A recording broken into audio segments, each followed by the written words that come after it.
So hello everyone and welcome to the UX of AI in games for 2020.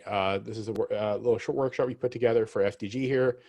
We have, among other things, a keynote by Tommy, two papers to be presented, and then we're going to have a roundtable discussion on what UX of AI actually means and what it is, because this is something we've been working on for the last couple of years to figure out how to do this as a community and what we actually mean by these weird little sequence of words that we put together. Before we start, do we have any questions about how this thing is going to roll, or are we just all happy to be here? Great. Well, with that, I think we can hand over to Tommy for the keynote, because I don't have much more to say, really.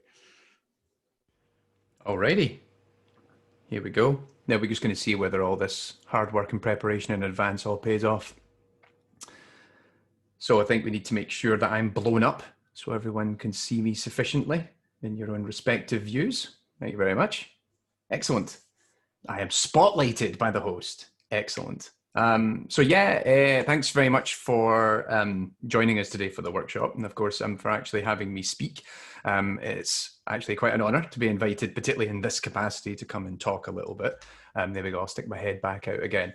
You're going to see a lot of animation swooshes and what have you, because I spend far too much on production with these things. I try to impress people more with swooshy animation than actually anything I have to say.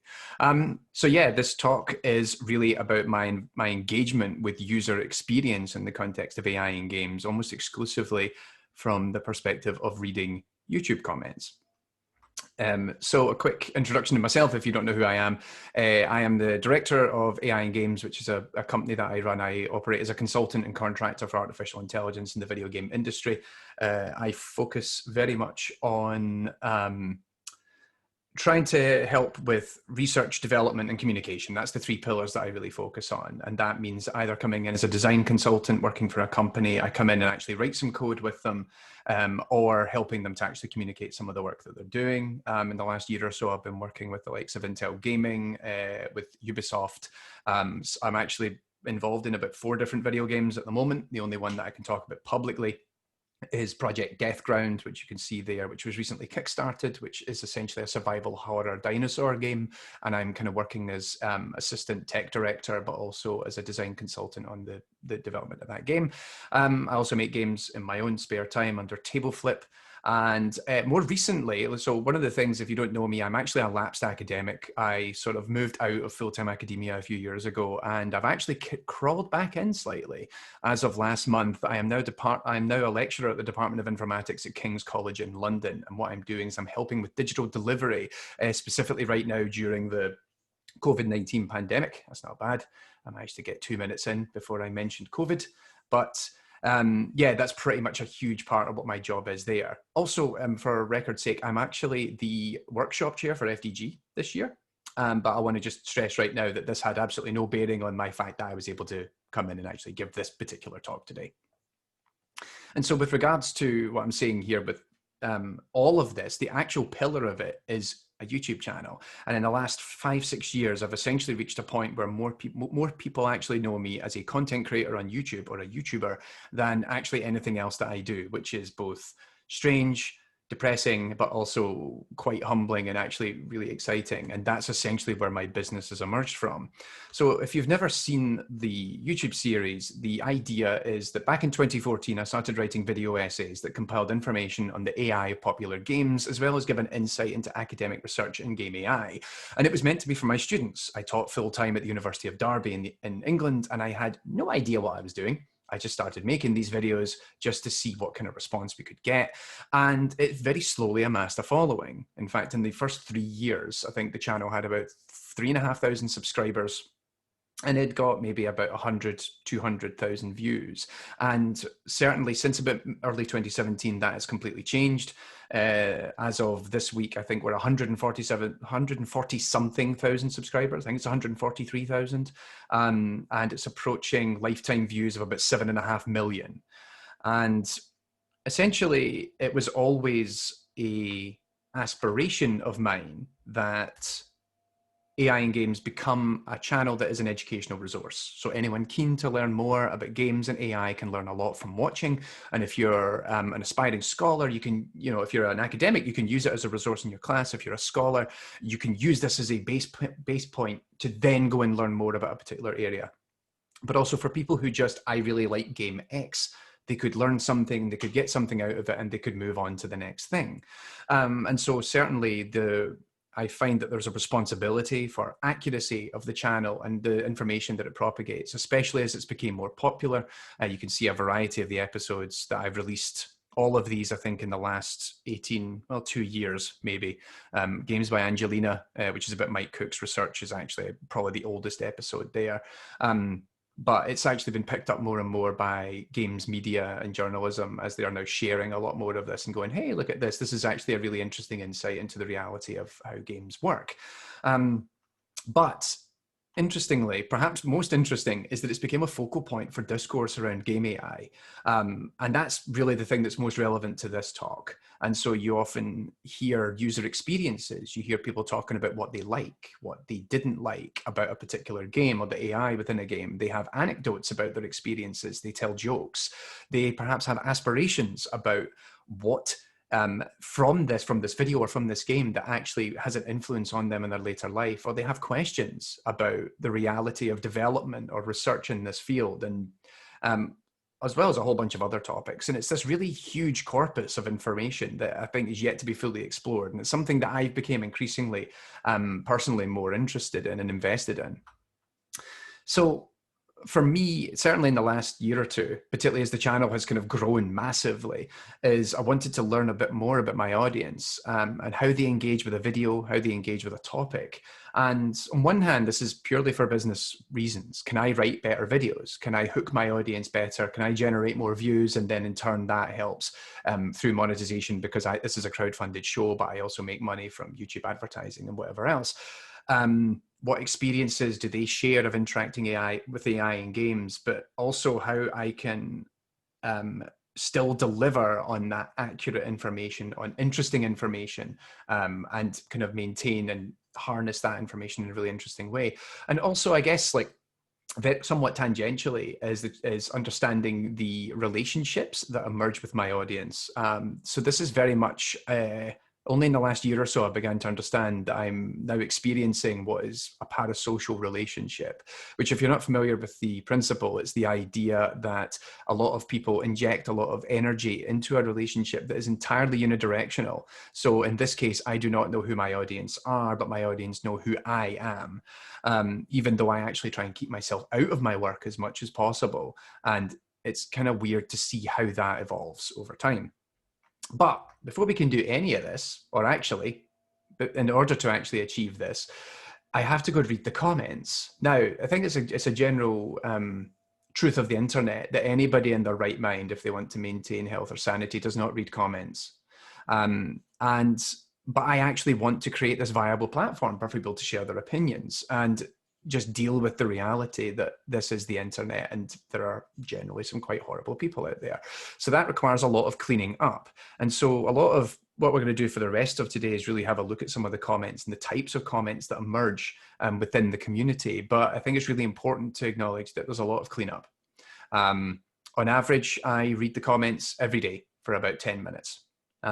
This means that I am checking to see what new comments have appeared on the channel, but also we have, if you can see up there in the top, this is my dashboard within my side of YouTube, where I'll also have a lot of comments that are held for review. And this is because I have a lot of filters for catching specific terms. Some of these are naturally, I want to catch people who are incendiary or just generally insensitive, but I want to actually exclude them from the conversation. And so things like negative opinions on a subject is generally fine. I'm okay with that. If you have a really bad, if you don't like this game, or you maybe didn't enjoy this video, that's fine. Like, that's okay. I have no issue with that. And I have a very thick skin, so a lot of what people say kind of bounces off me. But if it's overly offensive, then that comment is either removed, but usually what happens is it's actually It's not necessarily remove. We actually hide the user. So this is a weird YouTube feature that you don't actually get to hide. You only get to hide the comment. So that user can still see that comment, but nobody else can see it. So we don't actually correct the problem. We just minimize the audience for that echo, for that kind of bubble that they have. It's the only real solution that you have to it. And amongst this, I do actually occasionally respond to the audience, not that often. I do actually speak to them and send replies back. One of the big reasons for this is I do this to help with their understanding. So if maybe they have a general question about something, I'll try and answer it for them and try and clarify it a little bit. And particularly if it's questions or topics related to the video. I also concede I very occasionally also troll the more negative people in my audience just to wind them up, because I get a tiny amount of satisfaction out of it. And I think that that's just, it's actually slightly edifying, but I shouldn't really admit to that publicly. And I think before I actually get onto the real meat of it, one of the things that's also important to acknowledge is the things that aren't relevant to the actual content and that isn't relevant to user experience within games. Like what often happens is you see a lot of additional comment types that appear. And you can see right now, this is actually just a collection of comments on the right. I've literally just screenshotted this from a video of mine, but it tends to break down into a lot of off-topic trends. So you have humorous, people make a joke about a video. A very famous example of this is my most popular video is about the AI of Creative Assembly's Alien Isolation, which I named The Perfect Organism in reference to Ian Holmes' dialogue in the original Alien movie. And a lot of people then misread that as a self-help video for sexual health. I'll let you figure out yourself what that actually says. And so I have a lot of people make that same joke. Yeah, that gets really frustrating after a while, because once you've heard that joke once, sure, it's kind of funny. Once you've heard it 800 times, not as much. Personal stories, which I'll come back to a little bit later on in the talk. Insults, usually they're about the video, occasionally they're about me. And then also we have Tommy-centric comments. 99.9% of these are actually about my accent, usually that I sound like a famous YouTuber or actor. And also where in Ireland am I from, which if you don't know, I'm Scottish. So yeah, that gets old very quickly. And then also there is actually thirst, as I like to quantify. These are actually comments that push on the parasocial relationship between myself and my audience. I have a lot of very interesting fan mail that comes my way, which is very interesting to me personally, because I actually avoid injecting too much of myself in my videos. I actually am very much I strive for kind of the death of the author in the context of my work, that I actually don't want myself to be a huge element of the videos that I create. But back in 2019, I actually became really interested in the on-topic trends and what comments that people make, and tried to work on a short study to try and understand my audience a little bit better. What do they talk about? Is it always on topic? And if it is, what's the focus? And if it isn't, what's left to discuss? And so I published this paper at the Artificial Intelligence Simulation and Behavior Symposium in the UK last year. And I discovered that essentially there's a taxonomy really of on-topic trends, and I broke it down into these kind of 6 categories that I've listed here, and I'll go through each of these with some examples of what I've actually seen out there in the wild. So we have confirmation. These are specific comments, often where the video is reinforcing an existing opinion that someone has about an AI in a video game, that this game is great, or this game is bad, or that the AI in this game is already superb, and this video is merely confirming their established opinion in their own mind. And it's worth mentioning that these types of comments are very common on YouTube, given that a lot of creators who make video essays about pop culture, notably myself, exploit essentially this confirmation bias. And we're exploiting this in order to drive views towards our content. Which I find this really interesting personally, because I never actually tell people my opinion of a game in a video. Like, one of the things that I strive towards is ensuring you never know what my opinion is of this game. And I would actually encourage people to try and find an episode where it's evident I don't like a game, because I would say about half of the episodes I've made, I don't like the game that I was covering. So yeah, for example. And then we move into appreciation. And this is when a viewer has recognized that what they've seen helps them better appreciate the game in question. And this is reconciling a personal experience that they've had with this game with the reality of how the game actually works. So they've had a really great time playing this game, or maybe they didn't. And then when they actually see how the milk is made, if you will, when they see the inner workings of this game, they understand, oh, right, this is why I had this particular experience, or this is why this particular event occurred within my game, and this was really satisfying, and I really like this, or maybe I didn't like this. And it's kind of a gradual evolution. I think that all of the positive comments are actually a gradual evolution from first they go to confirmation, where it's, oh yeah, I thought this was great already, this confirms it, to, oh right, actually now that I have a richer understanding, I can better acknowledge and respect not just the game itself as an artifact, as a piece of pop culture, but also subsequently the hard work by a lot of people along the way. And this ultimately reaches the last positive, which is intrigue, where users begin to vocalize thoughts on how the game could be improved, or how AI mentioned in a video could be employed elsewhere.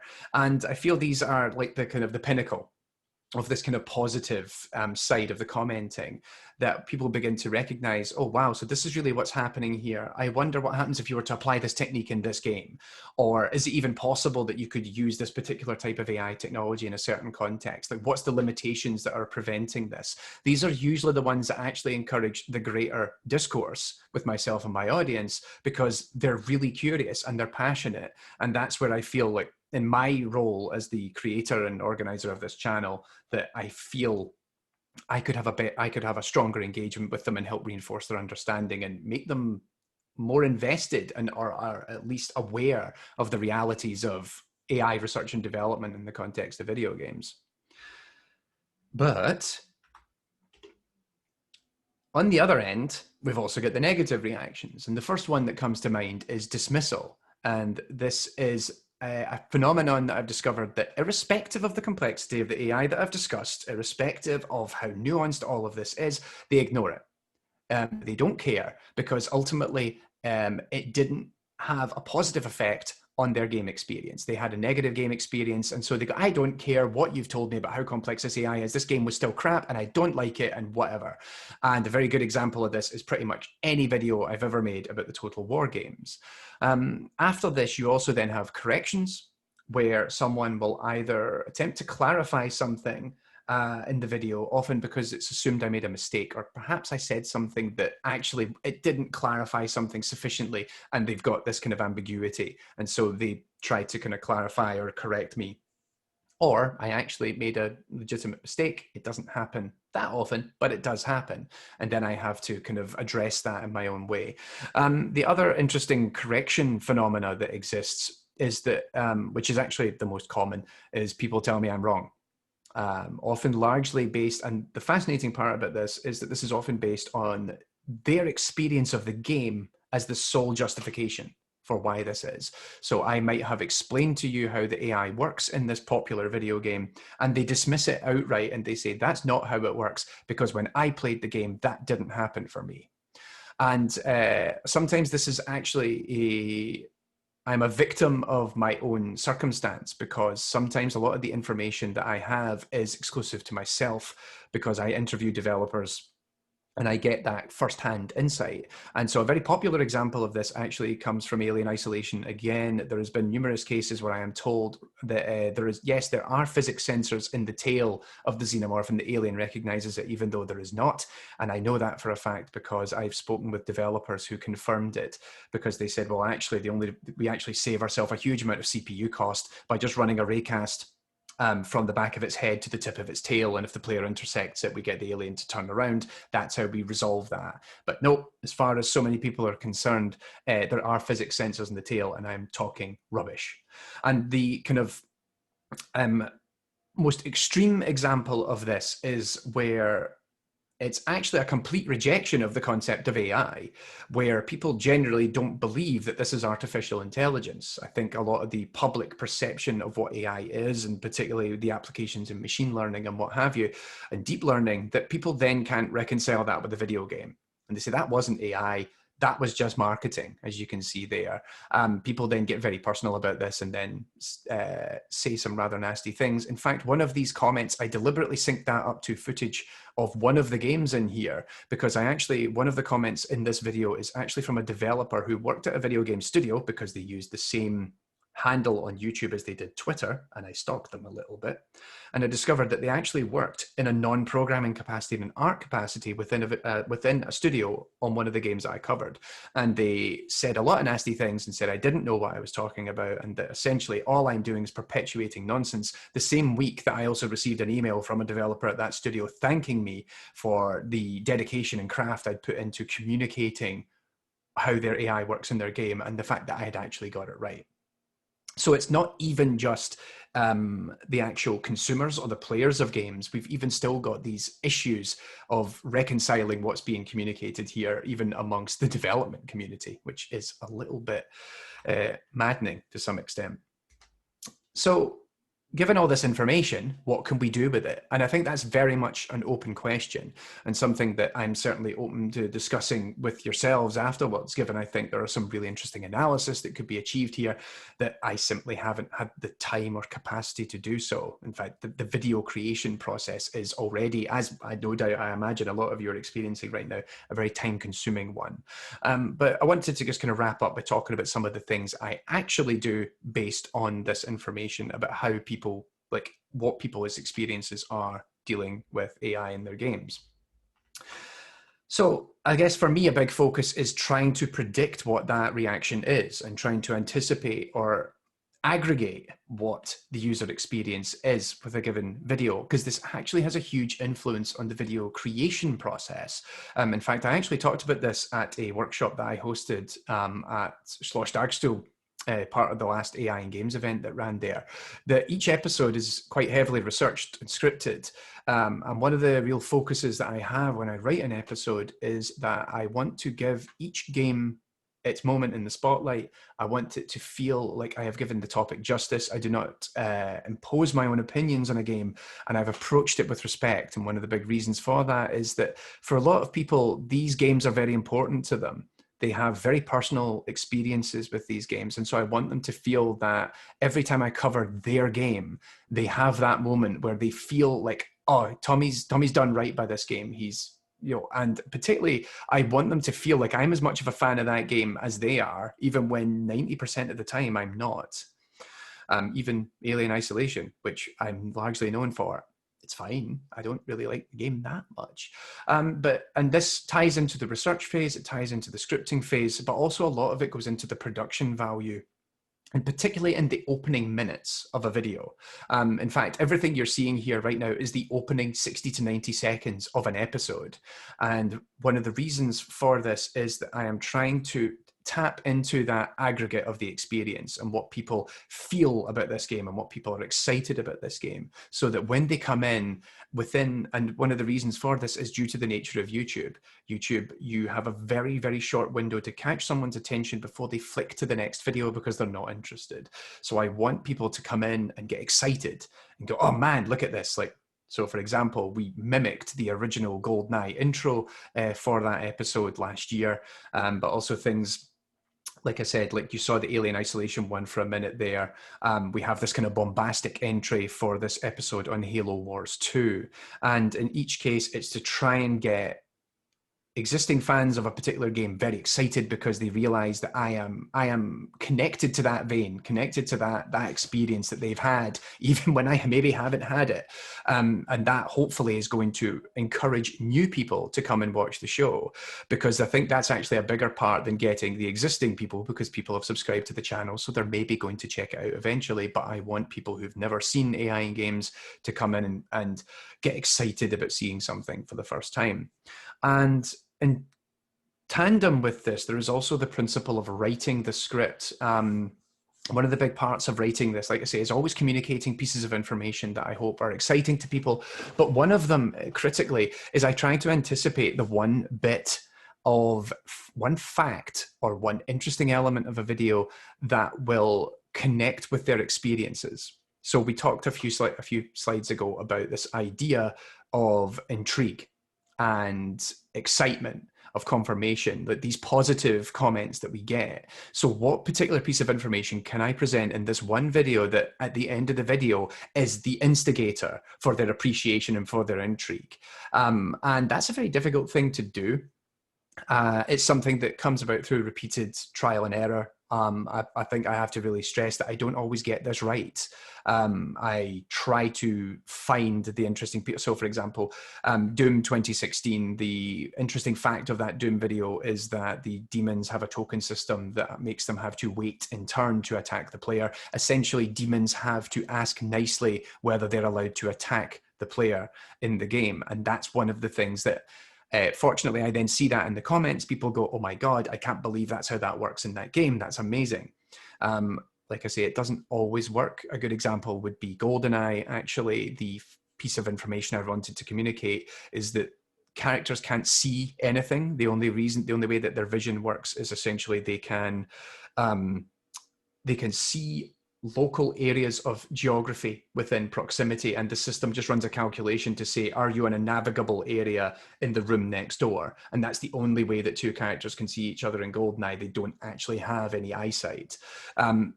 Nobody cared about that, but suddenly the episode was all over gaming websites because the actual information that people were excited about is that Half-Life, which of course is a very popular shooter, changed an awful lot of its inner AI workings, having played GoldenEye and then subsequently meeting the developer team at a trade show in the UK in 1998, which that was a story that was relayed to me by David Doak, who was one of the designers on that game.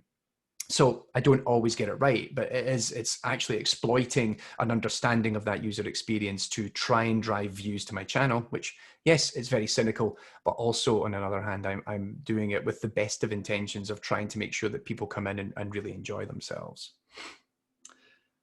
And I really wanted to end on something of a positive note here, particularly as we're in this weird space of conducting our research. We're always conducting research in isolation. We're building games in isolation. Heck, we're presenting our work in isolation. I think one of the things that I've learned the most is that despite a lot of the unnecessary vitriol that is laced through the online comment sections, it's important to realize that something as simple as the AI of a video game can have a very, very profound and positive impact on people. So this comment that you can see here, this is actually pulled from an episode back in June. This is specifically, I believe, the episode on Splinter Cell Blacklist. And it's from, I realize that some people are having trouble seeing the slides particularly well at the moment, given the video resolution. But essentially, it's a story about two people who were cousins who lived in different states, I'm assuming in the US, when Splinter Cell came out, and they were both big fans and they used to play it online all the time. And it's essentially really fostered a very positive relationship, a very strong relationship between these two people, and they now live together as young adults. And it's a very positive story. It's actually one of the rare cases where the parasocial relationship flips. Because I am now emotionally invested in what my audience has to say, but I'll never know who these people are. And this is one of the more recent stories. It didn't actually blow up as much as some of the other ones do. And I actually wanted to use this one because it was just a kind of nice, simple one. We've had stories of people sharing their experiences of playing games with loved ones, perhaps of their childhood, of when they met their partner. We've had stories of people talking about that this was a game that they loved as a child and then playing it with a family member who has sadly passed on. How a video has reinforced a relationship between two people, and then subsequently they've went on to have a relationship and in some form or another. Even in the case that it was an inspiration for someone to go to college and study games, AI, or computing in general. One of the really interesting things is I've had emails, essentially fan mail from people telling me that they really loved a particular game, that the video that I created to explain how that AI works then made them so excited and so enthusiastic that they went into university to study AI, with the aspiration of becoming a game AI researcher or developer in the games industry. And we've actually now got our first ever AI in games graduates, which is insane. We've actually had people who emailed me 4 years ago telling me they're going into study and actually graduated a couple of months ago. And it's like I say, it's I break down a little bit. I get quite emotional about it. It's really amazing. And so I want to just stress that I don't make these videos with an onus of showing how amazing a project is, but rather how impressive the technical achievement is within that game and the hard work of the people involved in it. But it's amazing how much emotional impact that can have on people. And I think really, if anything, keep doing what you're all doing. Because I think if, one, it gives me more stuff to talk about, but also you'd be really surprised as a conduit to you, what impact that has on other people. So yeah, and with that, thank you very much for listening to my talk, and I think we'll open it up to questions in a moment. Of course, if you want to find out more, by all means do go and check out the AI and Games YouTube channel, and you can find me on aiandgames.com as well as on Twitter and email, etc. Cool. Thank you. And thank you, Tommy. I think I'm going to unspotlight your video now so the rest of us can also show up. Now, if we have any questions about Tommy's talk or for Tommy, please feel free to raise your hand. I know Christoph is raising his hand because he probably can't because he's made a co-host. Since you were the first one out, I'm going to just let you talk. Hopefully I won't talk too long. I would actually be interested, Tommy, do you have any experience with, like, if different kinds of AI create a different kind of reaction? I would be particularly interested to see if you had games on your palette where AI is more foregrounded and kind of, pushed at the player, like a game where they say, here you're playing against a large space fleet controlled by AI bots, versus like a game that tries to kind of hide its AI and kind of just, try to make some stuff happen, but make it kind of look more natural and not kind of lean into the AI so much in the foreground. Does it make a difference for your audience? I think it actually opens their eyes up in ways that they didn't anticipate. So, I mean, again, I always push towards Alien Isolation. That's always a really great example. In fact, if you happen to watch the channel, you'll know that I went back to Alien Isolation because the original videos had over 1 million views now. And so I decided to go back in more detail, and we actually cracked it open even more. I worked with a modder to break the game and essentially see more inside it. And I actually also kind of spoke with some of the other developers who couldn't go on record a little bit. And that video has again been huge. I think it's had 500,000 views in the opening 3 months. And one of the big reasons for that is that so many people reconcile their experience of dealing with the xenomorph in that game. And then with my video, and they go, oh my God, right, that's what happened. And in fact, a lot of people use it as a means to then beat the game, because they've learned so much that they can utilize it. Conversely, last month, I just did a video on City Skylines, very popular city building simulator, and I did it about the traffic systems. And one of the interesting comments that emerged from that was, in fact, it's probably a new one for the taxonomy, which is, that all these people were saying, oh, wow, I never thought about that.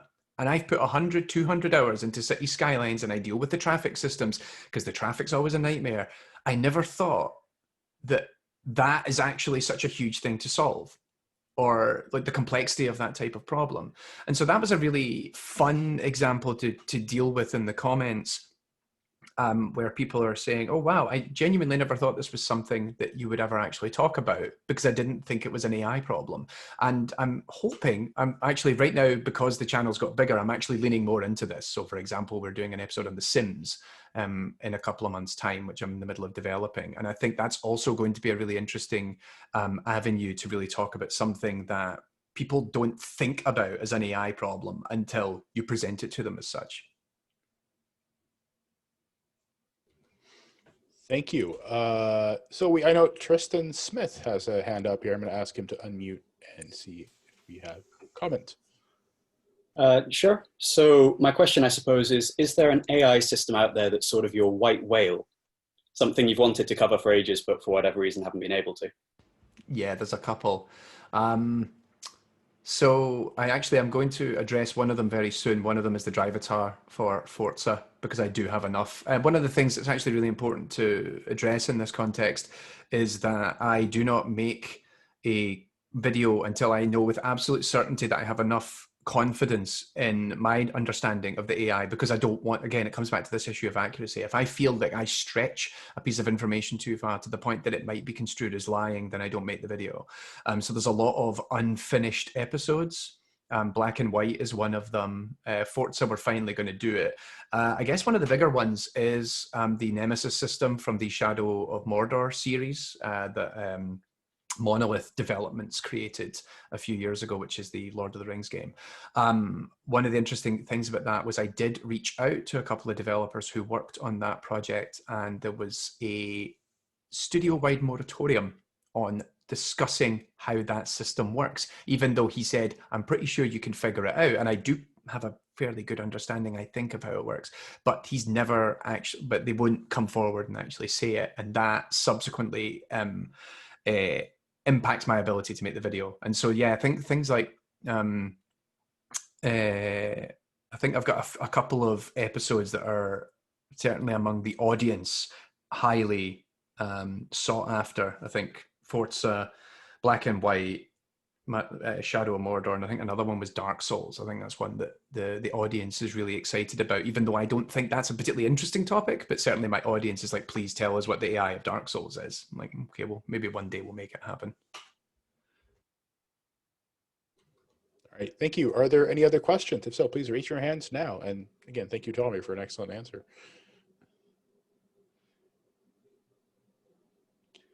Because if no one else has questions, I have a ton of questions for Tommy here, so we can definitely fill the time. I think Travis was first out, so I'm going to ask you to unmute.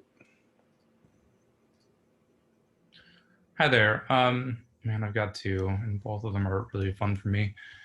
Watching this, I'm not a big AI person. Are there games out there where the point of this is to do the work that you're doing, like try to understand the games? Or have you found people while watching your videos begin to do that now while they're playing the games? It stops becoming about winning and more about understanding the AI.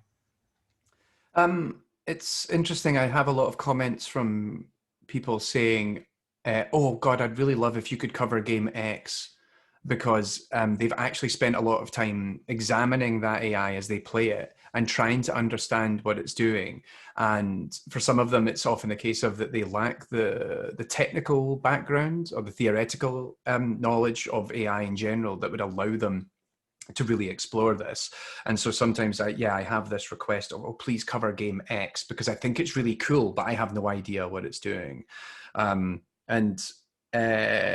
think a kind of related topic to that is that some people actively don't watch an episode until they play it. So I've had people get really excited I'm making an episode and then leave a comment where they're saying, oh God, I've never actually finished this game. I need to go and finish it first, and then I want to come back and watch the video afterwards, because it's sort of the, they don't want it to be spoiled, because if they then subsequently learn how the inner workings of that AI is, then they might feel that it detracts from their enjoyment. For some, that doesn't happen at all, but for others, yeah, it's something that they're actually really worried about.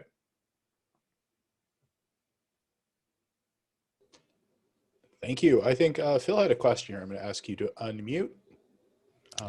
Thanks, yeah. Actually, you're unmuted by yourself. Good. Yeah. So, yeah, I just wanted to sort of get your view on. So I spent a couple of years working on a game with the community, right? So I was developing a game AI with the community, trying to get them to sort of tell me what they thought was good or bad. And one of the things that I found from that work was that gamers have a really poor mental model of how their sort of viewpoints are skewed. And I just wonder if you've picked that up in the sort of comments of your videos as well, is that they just really don't have the faculty to isolate themselves from the things that they're doing. So they see a very, very narrow view of a particular behavior and ascribe it to one thing when it's actually completely different. And even if you tell them how it works, they don't sort of get it, you know? Yeah. So, I mean, I think in general, I think this is kind of, it goes without saying that like the video game industry has a notoriously poor track record for communicating to its consumers how its products are actually built. And also it gravitates towards a much younger demographic. So sometimes they just don't have the ability to understand sometimes the realities of what's happening. As educators all, I'm sure we can all kind of relate to that of trying to communicate the inner workings of games and how that all works. And I think certainly compared to other pop culture mediums, like we are notoriously bad at communicating. Like ironically, I don't watch video game YouTube channels. I have no interest in most of them because most of it's just someone's opinion about game X, and I just, pardon my French, I don't give a shit. I watch film YouTube because I'm really interested in someone communicating to me the inner workings of something that I don't understand because I don't have the theoretical underpinnings or the knowledge of it.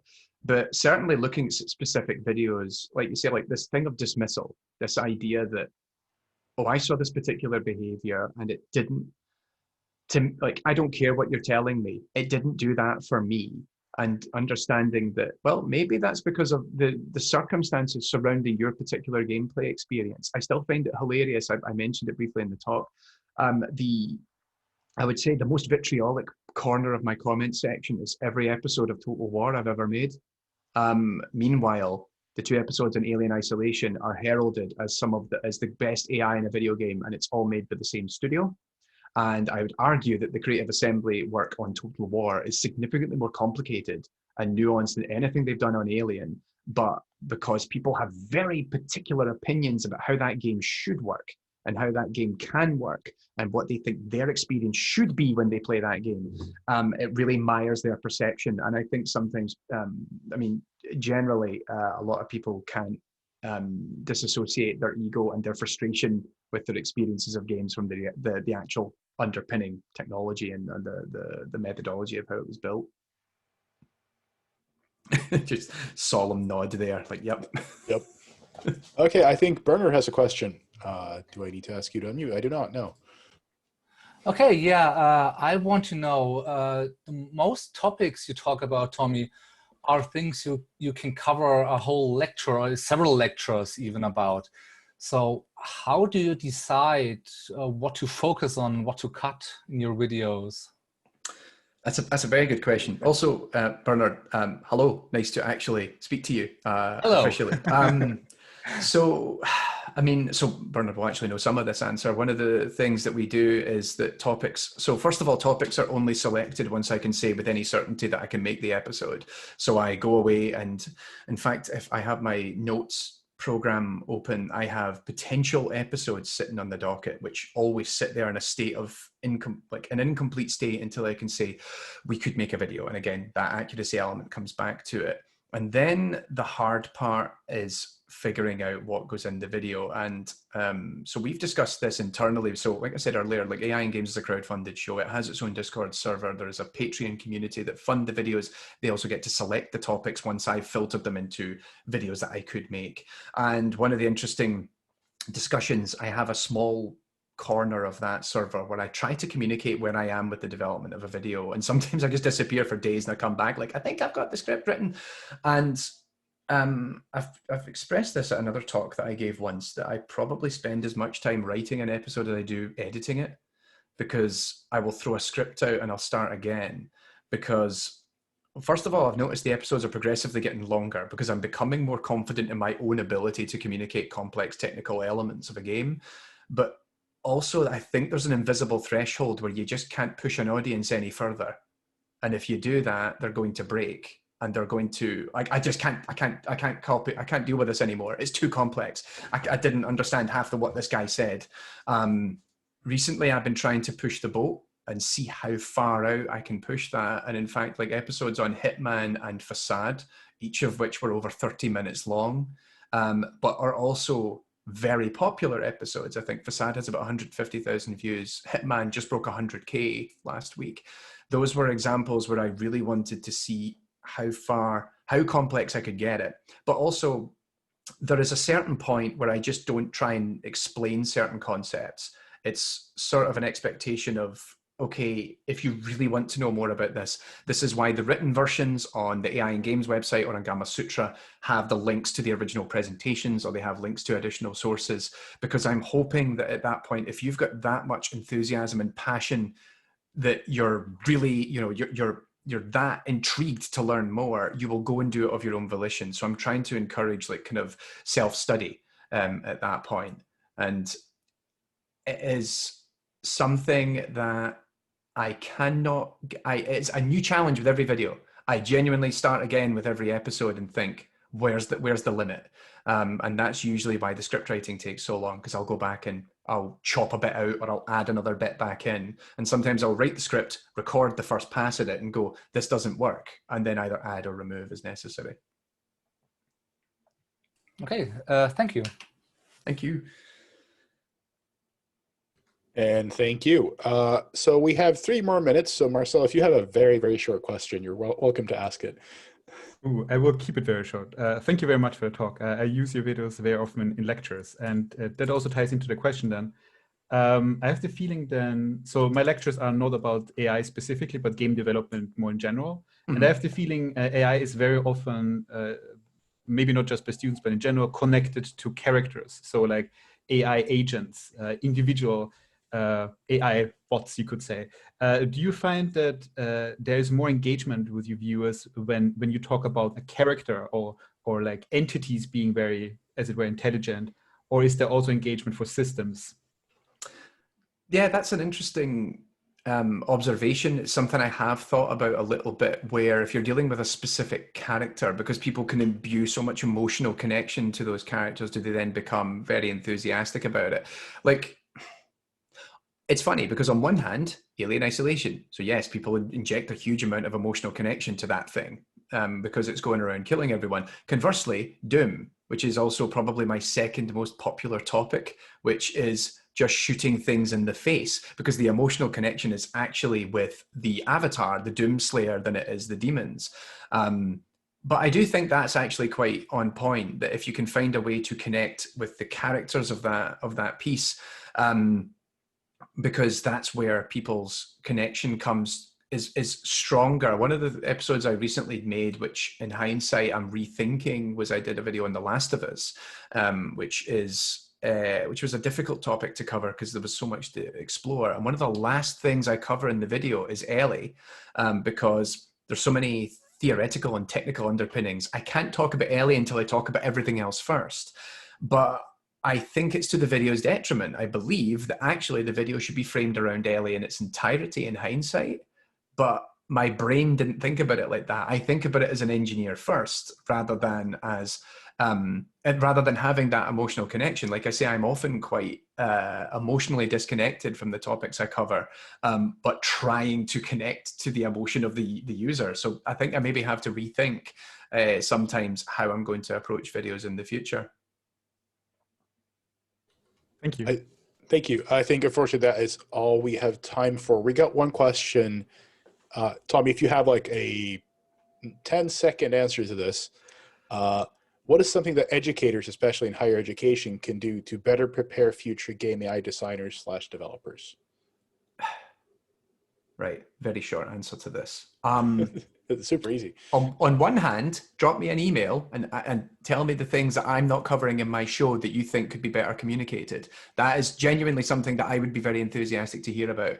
But because one of the big problems as someone who was in that position is that we don't have the industry insight to communicate to our students the realities of what is happening. Because like I said, so much of game development is very much obfuscated.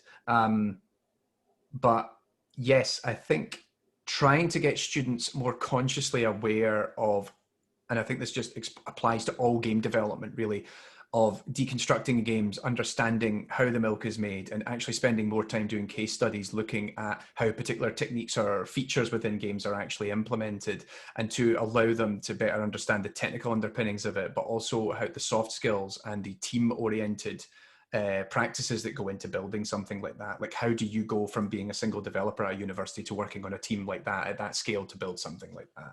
I think that would really help enrich both soft skill and technical skills. Thank you. That was actually a very helpful answer, at least for me, for future practice. Again, I would like to thank Tommy for a wonderful keynote and everyone else for the really good questions. I really Thank you appreciate very much. people. Yeah, everyone. Let's give him a little emoji clap here. Yay. That's how we do it now in the COVID verse. Oh, that's a thing. I didn't know you could do Oh, that. it's absolutely a thing. Yeah, it's got an emoji and everything. So we will be taking a short break for 9 minutes until 6:30 CEST, whatever that is in your local time zone. I'm sorry if you happen to be in some other part of the world. We're gonna have to figure that out yourself. Google is really helpful. But we'll see you back in 9 minutes, and I will be pausing the recording during the break. And welcome back after the break. Now, Marcelo is going to present a paper. We're going to have two papers presented, one after the other. And here's the first one. The first one by Marcelo. It's towards the taxonomy of AI and hybrid board games. Marcelo, please take it away. All right, I will try to also keep it short. My name is Marcello. I'm presenting also together for other people that are hopefully also in this chat. At least we can see here Mike. Hi, Mike. Giulio and Maria Frese from TU Delft, who can unfortunately not be here today, but of course is interested in your questions after this as well. So what we have been interested in is a little bit of story so far that in our kind of like trying to sit together to figure out what is it that we can do together. So this is actually the beginning of a collaboration between two different universities, Leiden University and TU Delft. And we have a bit experience, basically pre-existing experiences with board game design, game development through board games, and on the other side on AI. And we kind of came together to figure out how can we actually, just by the question of what could we do together? What would we be interested in? And we developed this idea of trying to figure out, okay, there's a lot of things that actually happen in board games. To what extent can AI be actually useful in that field? And what kind of games are there that already use AI even maybe in a simple form, but in a form that could be interesting to investigate? And as we kind of continued on that thought, that became mostly as a starting point to really try out to map that space. So that's why we're talking about towards the start of a taxonomy, because definitely it is not a complete taxonomy. It's a starting point of trying what design space parameters can we define and where can we find unexplored spots. So their interest is not so much in trying to nail down a great definition, although that's definitely useful in many ways, but rather what are the fringe cases that are difficult to pin down in order to maybe then look at more in that direction to figure out what could be either researched or could be experimented with and can be tinkered with, as it were.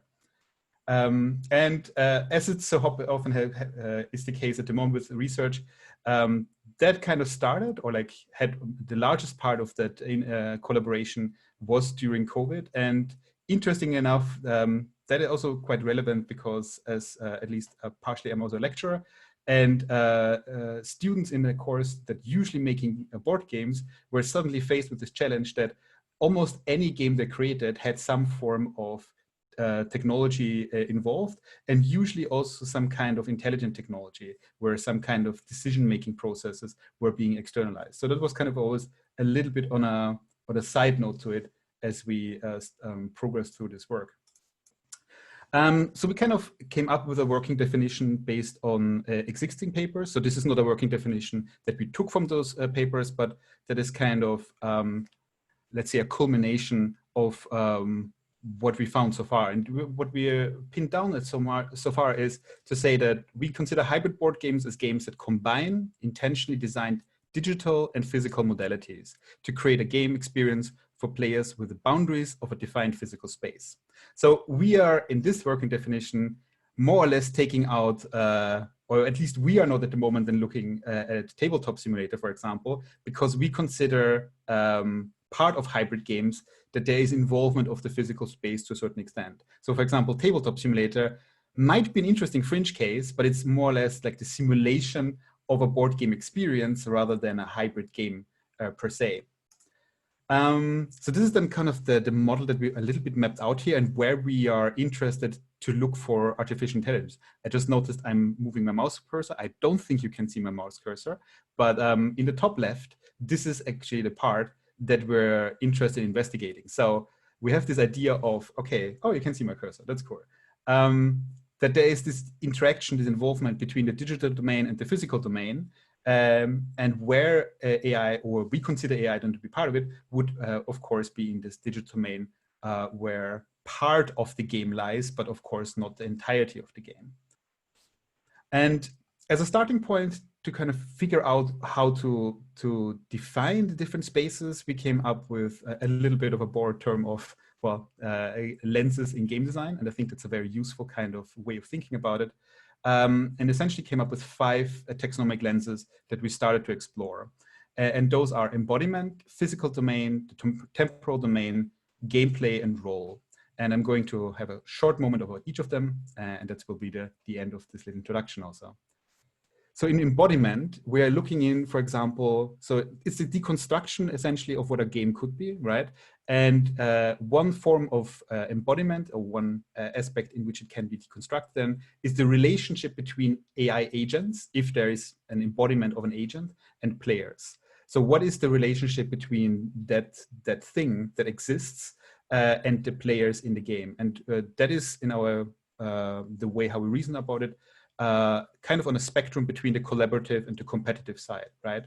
Then believability of interaction. So this is the idea that whatever form of embodiment has been chosen in this game can range on how believable it is. And that is not necessarily connected to quality, because sometimes a game does not necessarily try to make an actor or an agent seem as realistic as possible, but we consider that there's a range of how believable it actually manages to be. And of course, then if you're talking about embodiment, then there is the idea that there's a certain amount that could be involved. So that could be from, well, if you, I guess it's difficult to think of an involvement of embodiment with 0, but countable by 1, and could maybe even increase to who knows how many, up to infinity, right? But that's more the question that you can actually think of it as amount of agents, as something that could be analyzed. Then we're also talking about the physical domain, meaning that to what extent, if you think about AI in hybrid board games extent, are they aware of the physical domain? So is there actually any kind of modality that translates, as it were, the physical world in a way that can be part of decision-making? And again, this is not something that is necessary for every kind of game, but it's something which it can be broken down to. And the next part then to that is also, on the one end, the awareness of it, but on the other side, just because you're aware of this, to what extent is an AI system capable of interacting with that physical domain, right? So the interesting thing here is that, especially on the student side, when we're doing experiments, or when we're talking about, you could make something here where you're playing with an AI, very often there's also this idea that you could make, for example, something robotic that kind of interacts on a board game itself. And it was also the introduction picture that we had here. That was one of the projects we had from students, for example, that instead of just having a chessboard, you would have a chessboard where a robot actually acts out these kind of motions. Not to say necessarily that this is then in its entirely a hybrid board game, but the fact of, or the amount of interactivity is then also something that can be broken down to in one of these lenses. Another point of looking at it is then the temporal domain, where we at the moment are specifically interested in to what extent is an AI system involved, although not extent in terms of amount, but to the extent of when it is part of it. So is it before a game session, for example, as it were a specific, we're talking here in this case about game session that is kind of discrete in time, not keep going forever. It could be before, it could be for preparatory steps, for example. It could not even be involved as an individual or as an embodied agent. It could be something that helps, supports, for example, preparation for play in terms of role-playing sessions, for example. It could be something that's during, in which case it would likely be an active actor, an active component in the game. Or it could be after a game session that helps to a certain extent to analyze how a game session was conducted in order, for example, to extract more information for further play sessions. Another subdomain of this then is then the temporal resolution, which we consider to be between discrete steps or going more into real time. And to a certain extent, we also been thinking like real time is also kind of course, a mushy definition, because the question then is to how many steps can something be processed, so to speak, in real in a way that it's actually that there's more that a AI could process than a human would necessarily realize that it is real time. But I'm getting a bit ahead of myself here. Then also another lens to it is the centrality to gameplay, where we're considering a difference between maybe AI in a board game or in a hybrid board game then is more like an aesthetic involvement, meaning that it's not necessarily part of the game. It is just creating, for example, the visual atmosphere or the audio environment that kind of adds to how the game is experienced, but does not really in any way change the game mechanics. Or on the other hand, a crucial involvement to the gameplay, meaning that without this AI system, whatever it is, gameplay would not be possible, which would be then the most central way it could exist. And then finally, we also have the role, meaning that we consider the idea that an AI system can be either on the actor side, meaning that it's a participant, so to speak, in the game system, or on the other hand, going more on a director approach, which is this idea of not necessarily being an actor in the game, but facilitating play for other players, for maybe even other AI systems, but kind of acting on that spectrum as well. So this is then a short example where we can think a little bit about why we're actually interested in breaking down from this perspective of looking at taxonomic lenses. And this is a game by a student a couple of years ago, which kind of we consider is a little on the fringes of what can be considered a hybrid board game, but exactly for that reason is interesting to study because each of these individual taxonomic lenses help us understand a little bit of what the game does and is about. In each of the individual parts, it does not seem like a very crazy notion to break it down as such, but as you bring it together, you get a board game that is not very traditional in a sense and is indeed what we would be interested in figuring out how this space can then lead to examples that are novel on some level. And maybe this is a bit more interesting to see in motion.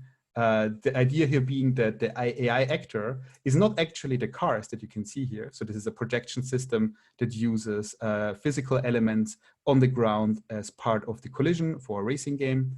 But of course, in this sense, every car is controlled by a human, but the system itself that facilitates the play needs on some level decision-making on what counts as a boundary for this specific field, for this specific board game, so to speak. And I hope I'm doing okay with time, because with that, I just want to say that our approach has been therefore to kind of start outlining a definition of these 5 taxonomic lenses. The idea not being so much that these are necessarily exhaustive, meaning that these are fully descriptive of every lens that can be used to describe AI in hybrid games, but rather as a starting point for discussion and figuring out what kind of design spaces have gotten unexplored and what could exist there. And that is then also something that hopefully can help in creating new kind of game designs that I would think hopefully could be then also interesting and exciting to both make, but also study again. So thank you very much, and I welcome any question that you might have. Thank you so much, Marcel. Yes, thank you. So please raise your hands if you have any questions for Marcel or about the talk. I think some of your co-authors are even here. And yeah, we can do the clap emoji, of course, too. We should do that. So are there any questions? If not, I have a couple of questions.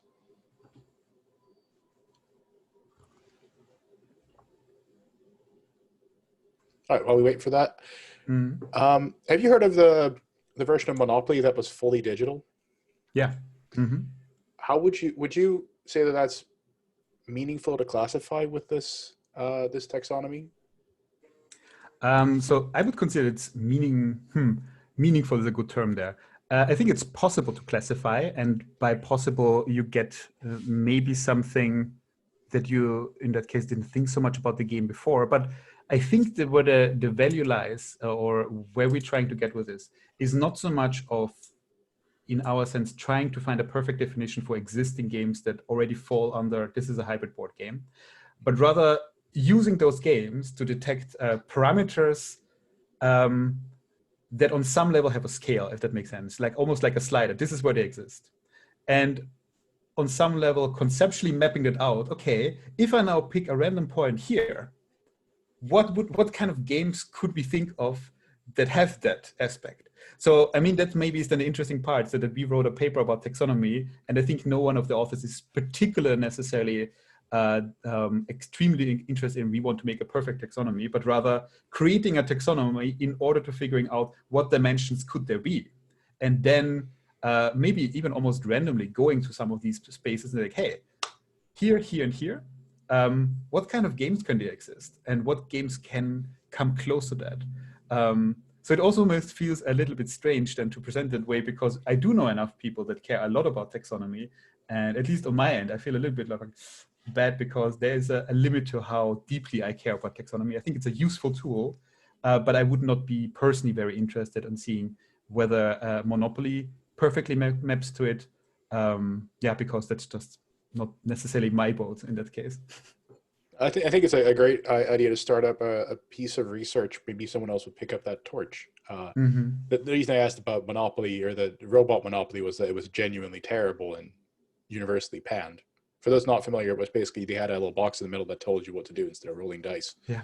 And people felt like they were just robots performing Monopoly for the dancing for the computer, as it were. I know Phil has a question now because his hand is up. Thanks. Yeah. Thanks for the talk. I was just thinking from the video of your sort of projection-based game, the racing thing. It struck me that there's a couple of things I've seen that were kind of similar. I just wonder if you were aware of the kinds of work that so Experimental Games Workshop at GDC. I've often been to presentations there where they show those kind of things. So I just wonder if like the term board games maybe limits some of the view of that, because obviously board games has a specific connotation for me, whereas what you're presenting there is more of a sort of interactive installation kind of piece. And there's loads of companies that produce these kind of things, so it might be useful to engage with those if you're trying to sort of come up with a taxonomy of that kind of space to sort of look like. I'm just wondering if you're aware of those things, that's all. At least I'm definitely aware of, because I think it's fascinating what happens there, especially a kind of experimental kind of interactive experiences.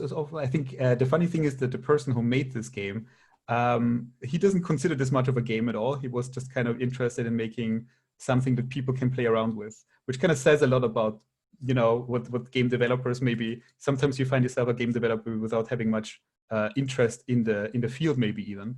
But I think especially because when we started with thinking about it, the interest that we had here is not so much to figure out more about traditional board games, and not because there's something wrong with traditional board games. But when we talk about hybrid games, it is very quickly, I think, to come to a point where, as the industry has done, a traditional board game, you put a tablet on, now you're done.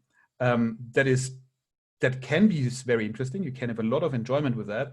But from a research perspective of what could you investigate there, it is not giving a whole lot. Or maybe we just haven't come up with interesting ways of how this tablet can be super exciting then.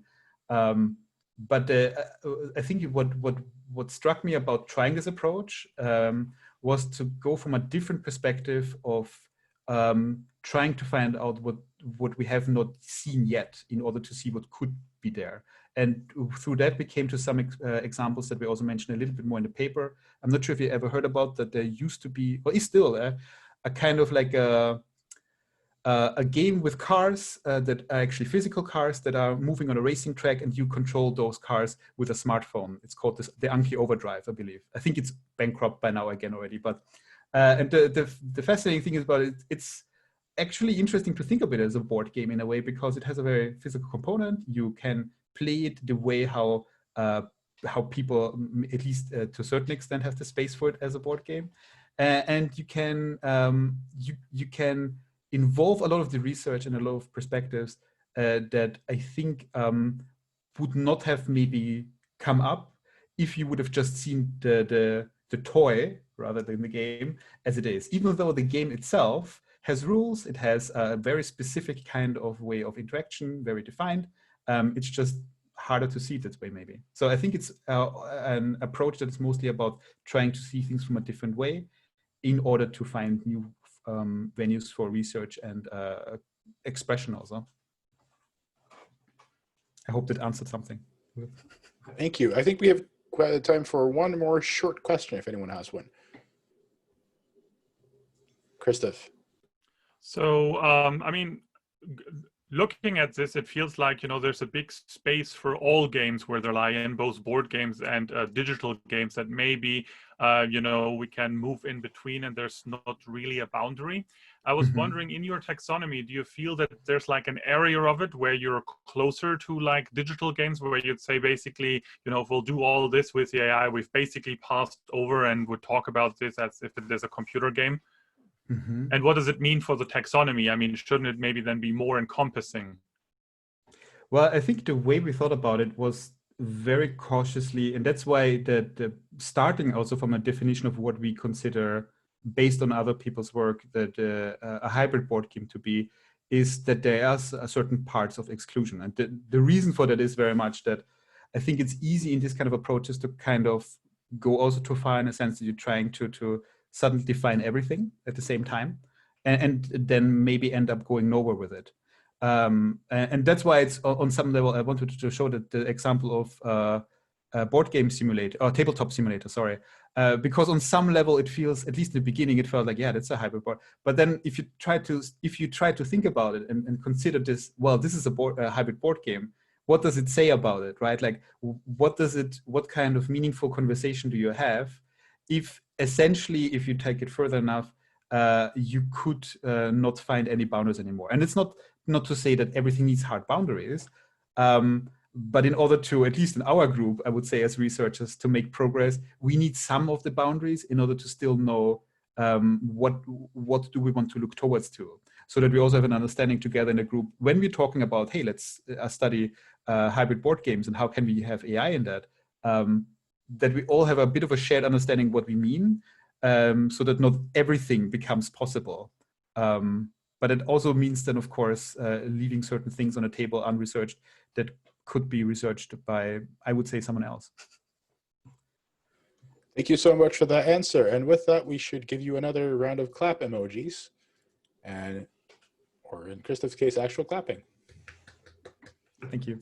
Thank you so much. Now we're going to summon the next round of presenters, which is Daniel de Kegerland, Ben Samuel, and Jeffrey Leichman. I don't know which one of you is intending to present. Is it Daniel? I am, yes. Excellent. Yes, the floor is yours, sir. Okay, great. I'm going to share my screen.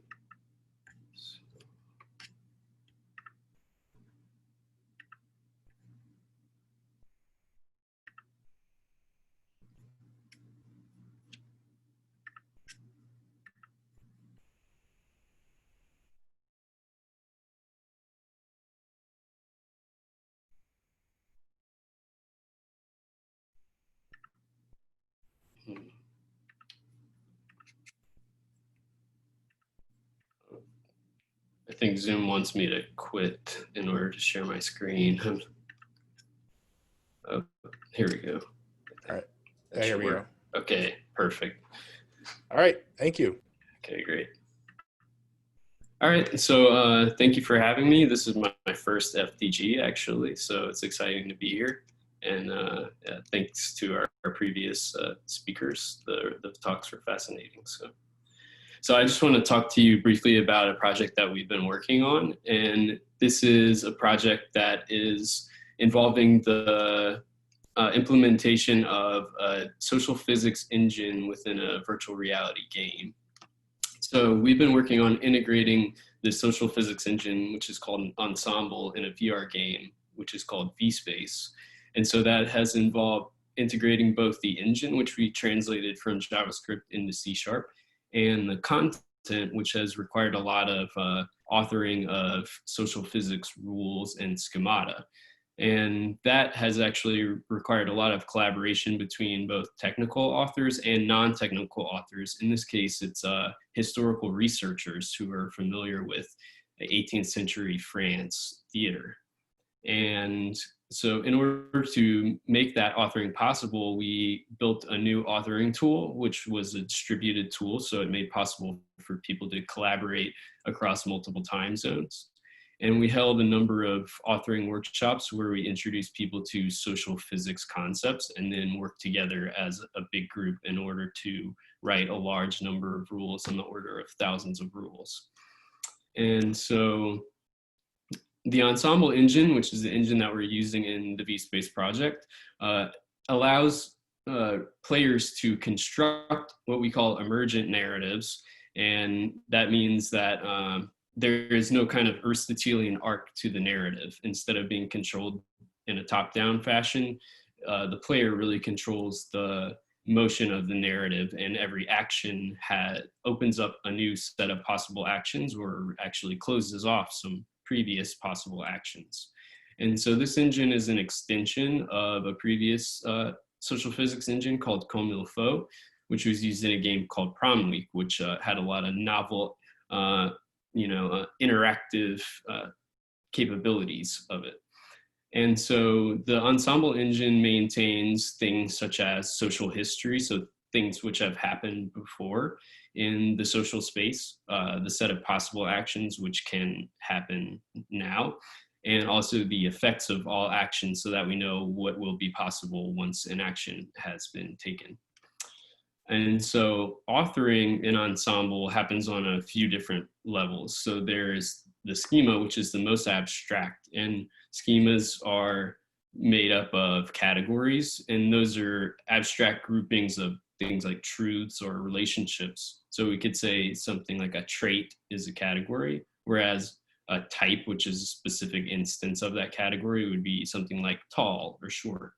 And then we could have another category like a status, which would be something like sleeping or awake. And so the authors actually define what the range of possible truths or states or relationships in the game are. And rules are more specific, and those are broken up into two different types of rules. So there's volition rules, which change an agent's desire to do something, to perform some action, or even to feel a certain way. And then there are trigger rules, which actually change the state of the world. So based on what is true in the world now, what should be true in the world following this existing truth. And so here's an example of an ensemble trigger rule. So it has a left-hand side, which is made up of a number of predicates. And this one says X and Y are dating. And there is also a third character, Z, that X is also dating. So the system will look and see if these things are true, then this right-hand side of the rule will also become true, which will state that X is cheating on Y. So this is basically the definition of, if someone is cheating on someone else. And so that will change the state of the game if the left-hand side is evaluated to be true. And so the VSpace project is a joint project between LSU, UNO, and the Université de Nantes. And it's a reconstruction of an 18th century Paris Fair theater. And so we're working on, with historians to try to replicate social mores from that time period. And so we're building an immersive virtual reality simulation, which has a number of different applications, among them pedagogical. So it's teaching people about the history of Enlightenment era France.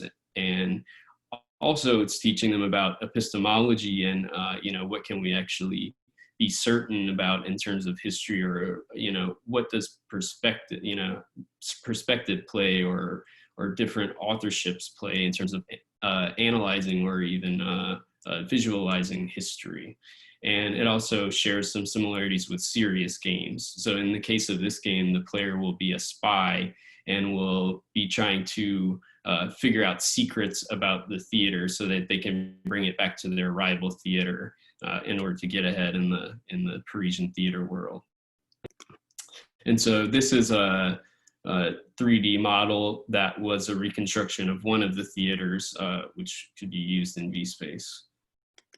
And so the goals of vSpace, some of them are the exegesis of source text, and that just means analyzing a historical source text to try to mine some elements of truth. And that can be from fiction, nonfiction, or historical, even contemporary historical documents. And then the second part is the translation of those facts into social physics rules. So we take these facts that we've gleaned from history or from fiction, and then we turn those into rules which dictate the play of the game. So things like relationships, feelings, beliefs, all reflecting, like I said before, the social mores of the time. And so another kind of novel idea that we had in vSpace is citation as AI. So we want to be able, because citation is so important in history, to use citation to manipulate the social truths, to kind of see, you know, what the, like I said, what role does perspective play in terms of how we interpret history, or what we believe to be true in terms of history. And so we had to catalog a lot of metadata that included quotations. So that would be like a whole block of text from a text that someone was reading, and also direct quotations, which would be things that a character actually said in a novel. And that was actually useful for dialogue. That way we could use like real dialogue from a book in the social physics simulation in the game. And like I said, this is important to our project because we're talking about different interpretations of history. So we can actually weight social physics rules depending on what citation it is being associated with that rule. And we could also weight the effects of that rule. And that will affect like what kind of vision or version of history is actually being enacted in this particular playthrough. So this is an example of one of the citations that we gathered during one of our workshops. So there are some difficulties in social physics authoring, and one of them is that a lot of historians are not going to be familiar with these AI concepts like first order predicate logic, Boolean values, lists, sets, directionality, JSON, and there's a lot of rules to be written here, so that you know, depends on a lot of authors. So in order to actually overcome some of these hurdles, we had a set of authoring workshops where we trained authors in schema authoring, and we introduced all of these concepts. And then we worked together to collaboratively write these sets of rules. And that included some examples in practice, and then coming back, writing on our own, and then coming back and doing peer review of rules that we had created. And so we found a number of things in terms of authoring that we think were useful. So for one thing, in academia, a lot of times you start from the specific and work your way back to the general. So we realized that that was kind of the opposite of how we were initially writing schemas in Ensemble. So we found that it'd be easier to start from something specific like friendship or animosity, and then work backwards to a category like network. And so because schema authoring is the most conceptual, that was the biggest hurdle. So it was important to start there. Even if we had already constructed a schema that we were going to use ultimately in the game, we wanted to have new authors to construct their own schemas, just because it was so important in the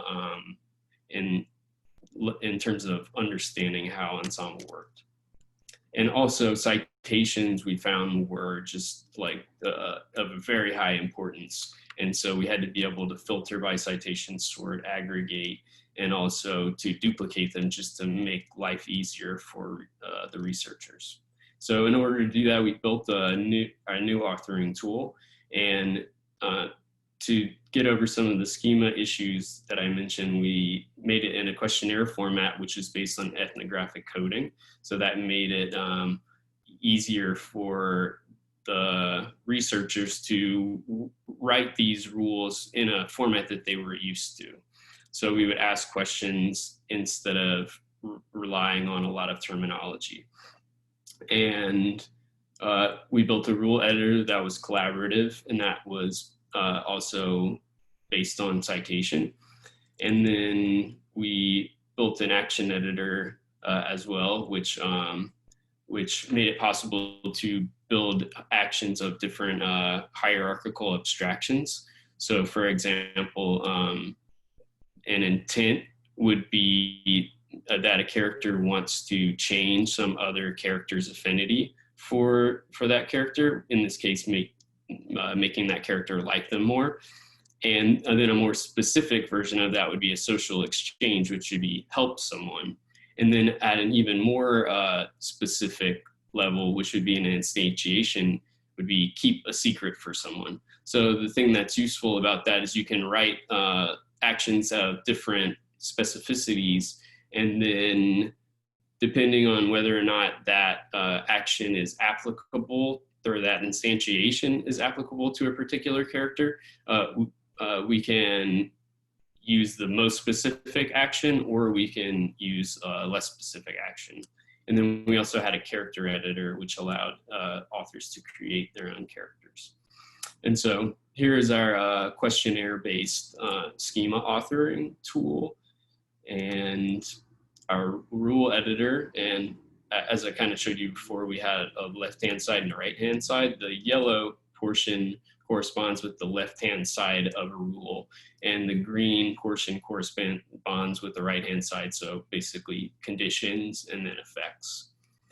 And it's similar for actions. Also, the yellow is a condition, like what makes this action possible. And then the green is the effects. So if someone takes this action, what will happen based on that action. And these are some examples of rules that our researchers created. This one was from a book called Manon Lescaut, which was from 1731.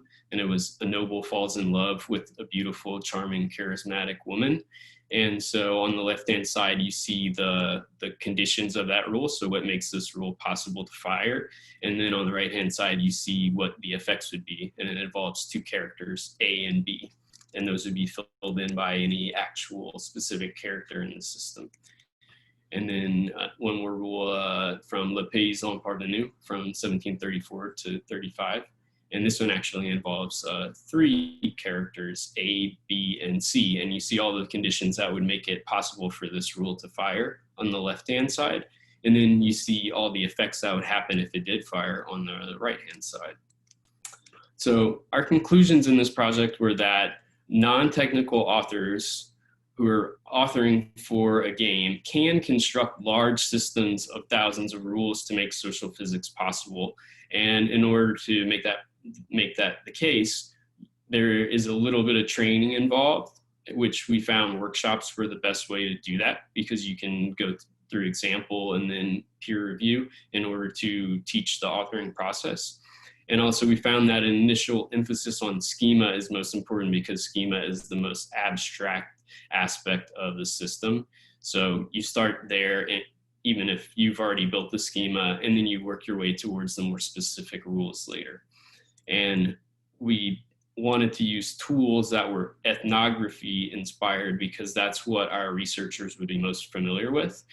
And also collaboration is key. So these tools need to be distributed, they need to be asynchronous, they need to really facilitate constant collaboration. And the last thing is that in academia, citation is central. So everything needs to be tied to a citation in some way. And ultimately that'll make for more interesting and rich social experiences, because we can manipulate them in ways based on citation and information. And so that's all. So looking forward to hearing your questions. Thank you. Do we have any questions, or should I fire one off first before we get our hands up in the air? Any hands straight away?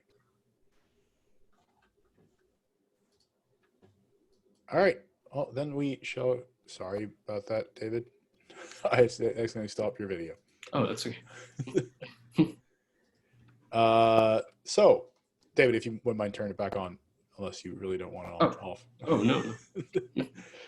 So we have a question from Phil. Thanks for the talk, Daniel. I wanted to sort of ask your opinion on something because I've been through this kind of work with a commercial startup quite a few years ago now. And one of the things that sort of drove my current research is the fact that this kind of rule-based authoring is such a pain in the ass in terms of like the actual amount of effort it involves creating it. So I wondered what your experience was in terms of just the quantity of actual rules production that you needed to do, and whether you've got any thoughts on the sort of, I guess, the usability of that kind of system, right? Because actually being able to debug when you don't get the rule, the expected outcome from a rule, is one of the biggest sort of problems I think in sort of commercial AI, at least, is like, how do we cut down that burden? Right, and that's a great question. And I guess we did have the benefit in this project of having a number of researchers who were collaborating on this.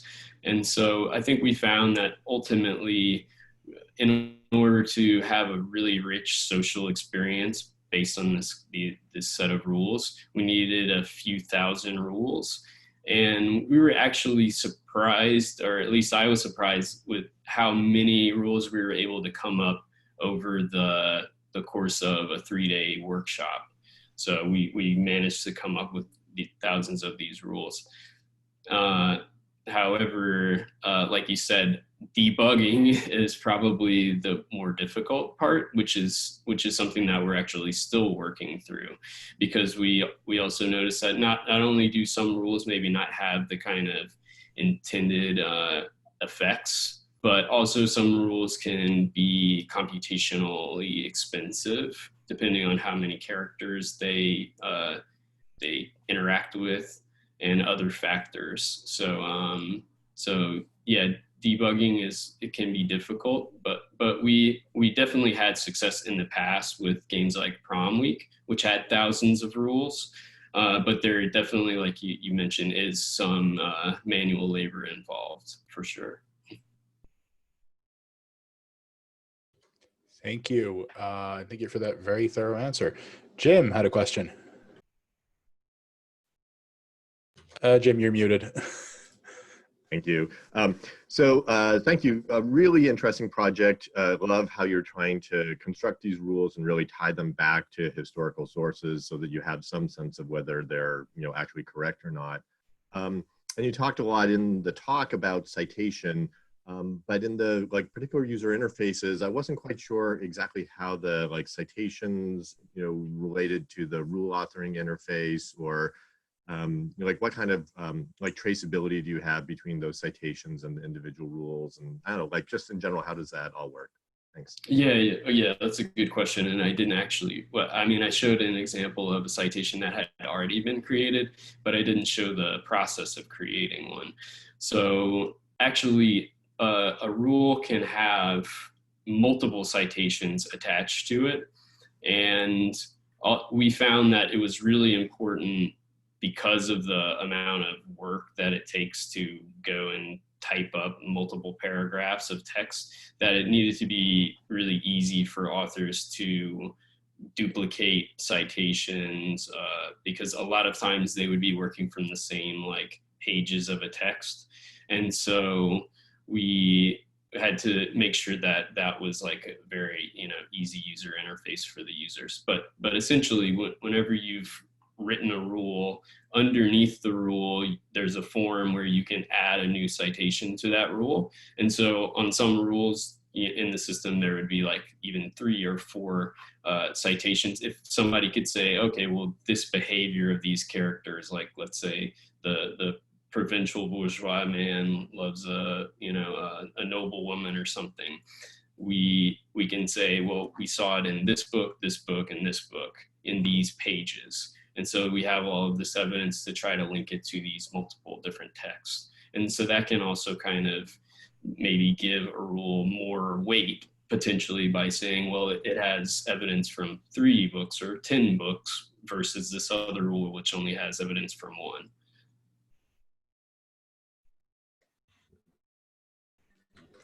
All right, thank you. I know Miriam has a question next, and you can unmute yourself if you want. Hi, Daniel. Thanks for a really interesting presentation. Like really, I work with the system as well, so I'm amazed to see the progress that you're making. I also really recognize the question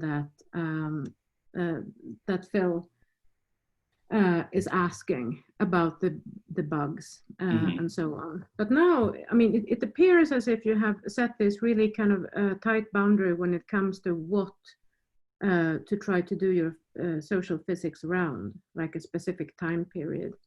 Is it possible, this is the question, is it possible, do you think, within the system to have like subsets of social physics rules and then give that to the authors? Yeah, that's a good point. So in a sense, we kind of did that with authors, mostly in that we had authors pick specific text. So usually an author would start with one text, and they would go through that text, analyze it page by page, and build up a set of rules, which would often, a book would deal with one subject in particular. It could be like a rural setting, or it could be an urban setting. And so then they would focus specifically on the information that was in that text. And then from there, they can maybe branch out to some related books. But that was kind of the way that we divvied up rules, and that we stayed focused on a particular aspect. And I think the books were also chosen to be kind of representative of different aspects of Enlightenment era French society. So yeah, I think that that's definitely possible. That there are pretty good ways of dividing up the rule writing process, and also dividing up the way that rules are, chosen, or even the way that they're run in the system, which is also part of like that citation as AI concept that we were working on. So I think that's super interesting. And I'm also thinking of other successful examples, like Emily Schwartz and Richard Evans' work with, the whole kind of Jane Eyre era. There's lots to draw upon there, of course. But that the way that you're doing it, it would be really interesting to see like different corpi of social physics rules applied in different grammatic ways. I'm just so happy to see this work being done. Really fantastic. All right, thank you. I think we have time for a tiny question, if anyone has one.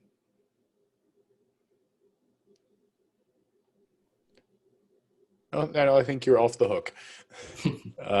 So thank you all for participating in this this paper session. We should now give some emoji claps again for both of our authors, actually, but also especially for Daniel. So thank you so much for the presentation. It was really interesting. We're going to take another short 10-minute break, or actually 11-minute breaks. We'll be back at 7:30 p.m. European time. Again, you have to use Google to figure out what that is in your local time zone. But be back in 11 minutes, and we'll go to a roundtable discussion of what is the UX of AI. And Are you're free to you go. pausing? Did you pause the recording? Yes, I'm going to pause the recording. And welcome back from the break. Christoph will now take over, and we're going to do the roundtable discussion of what is UX of AI. Christoph, take it away. Thank you very much. So first of all, also thanks again from me to all the presenters, and including Tommy and our two paper presentations. So very well done.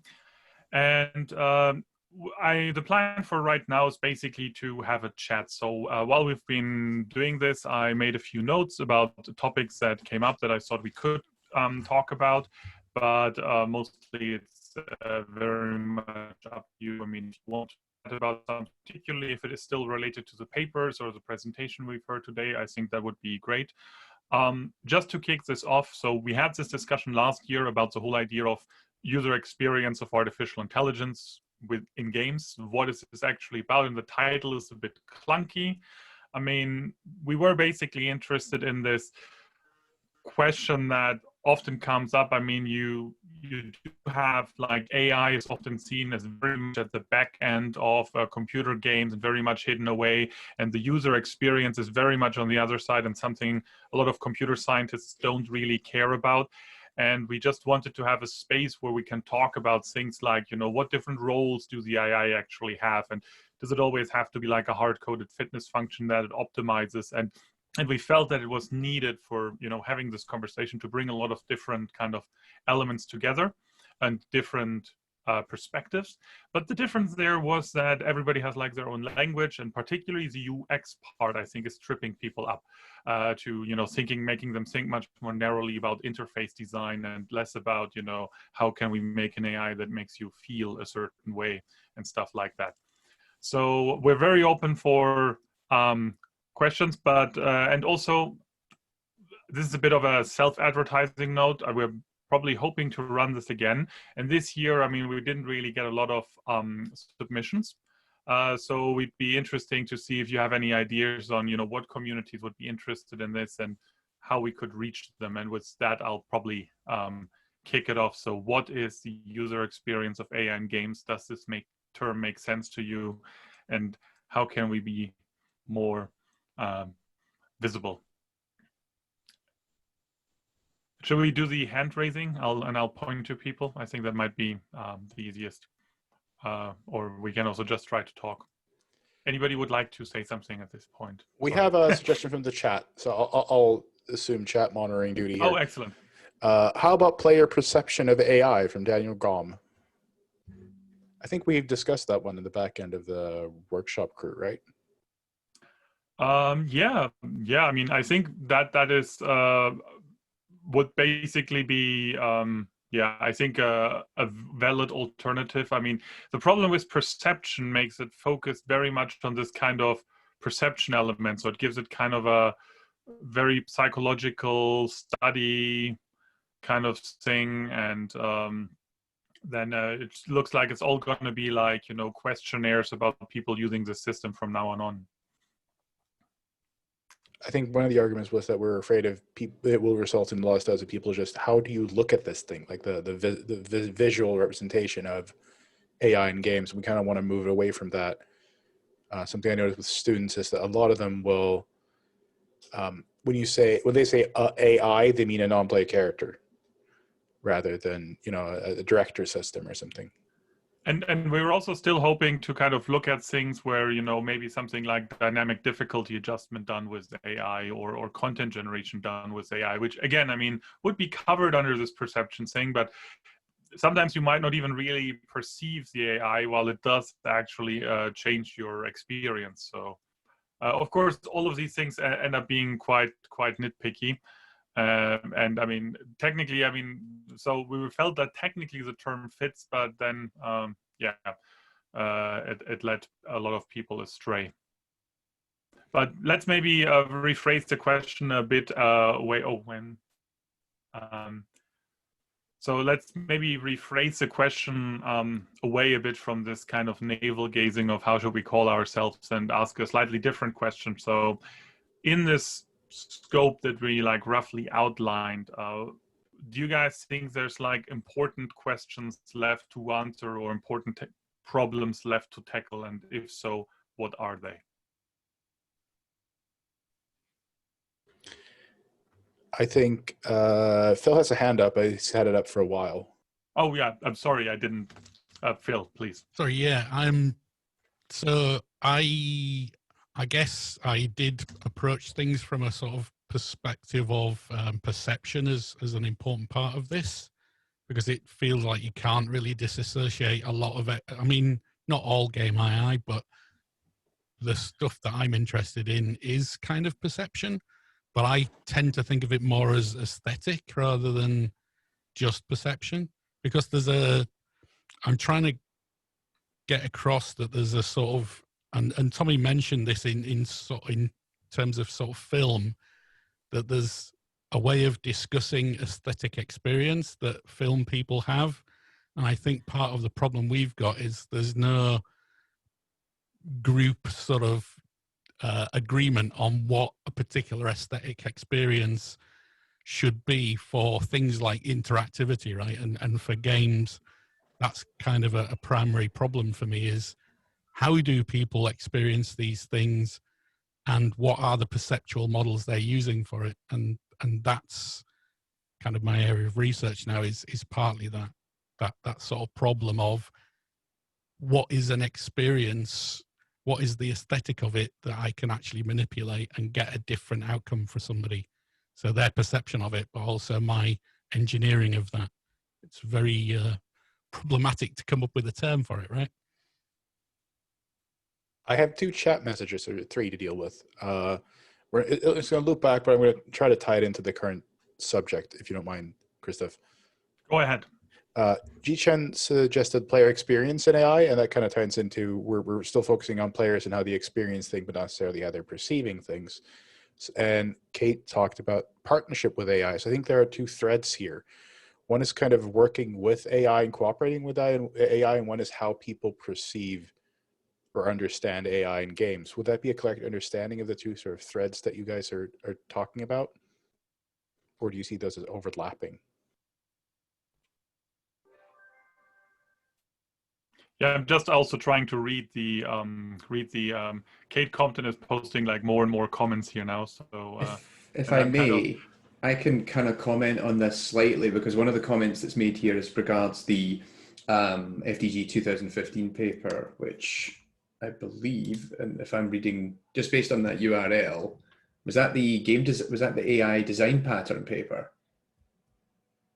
I think there's a bunch of nods there. Right, so I was an author on that.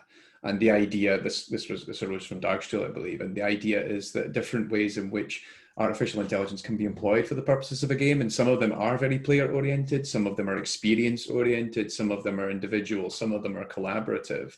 And so that's kind of, and yeah, I guess what Kate was saying is, yeah, there is a lot of kind of overlap there, that it's all about the different ways in which we can interface with AI as part of a game. And funnily enough, even I haven't really talked about, Matthew Gusdile actually did a video about this recently to his students, which was very good. He actually gave a video overview of this paper to try and communicate to his students, like, these are just some of the different ways that people actually interface with these systems and the possibilities that still can emerge within that space.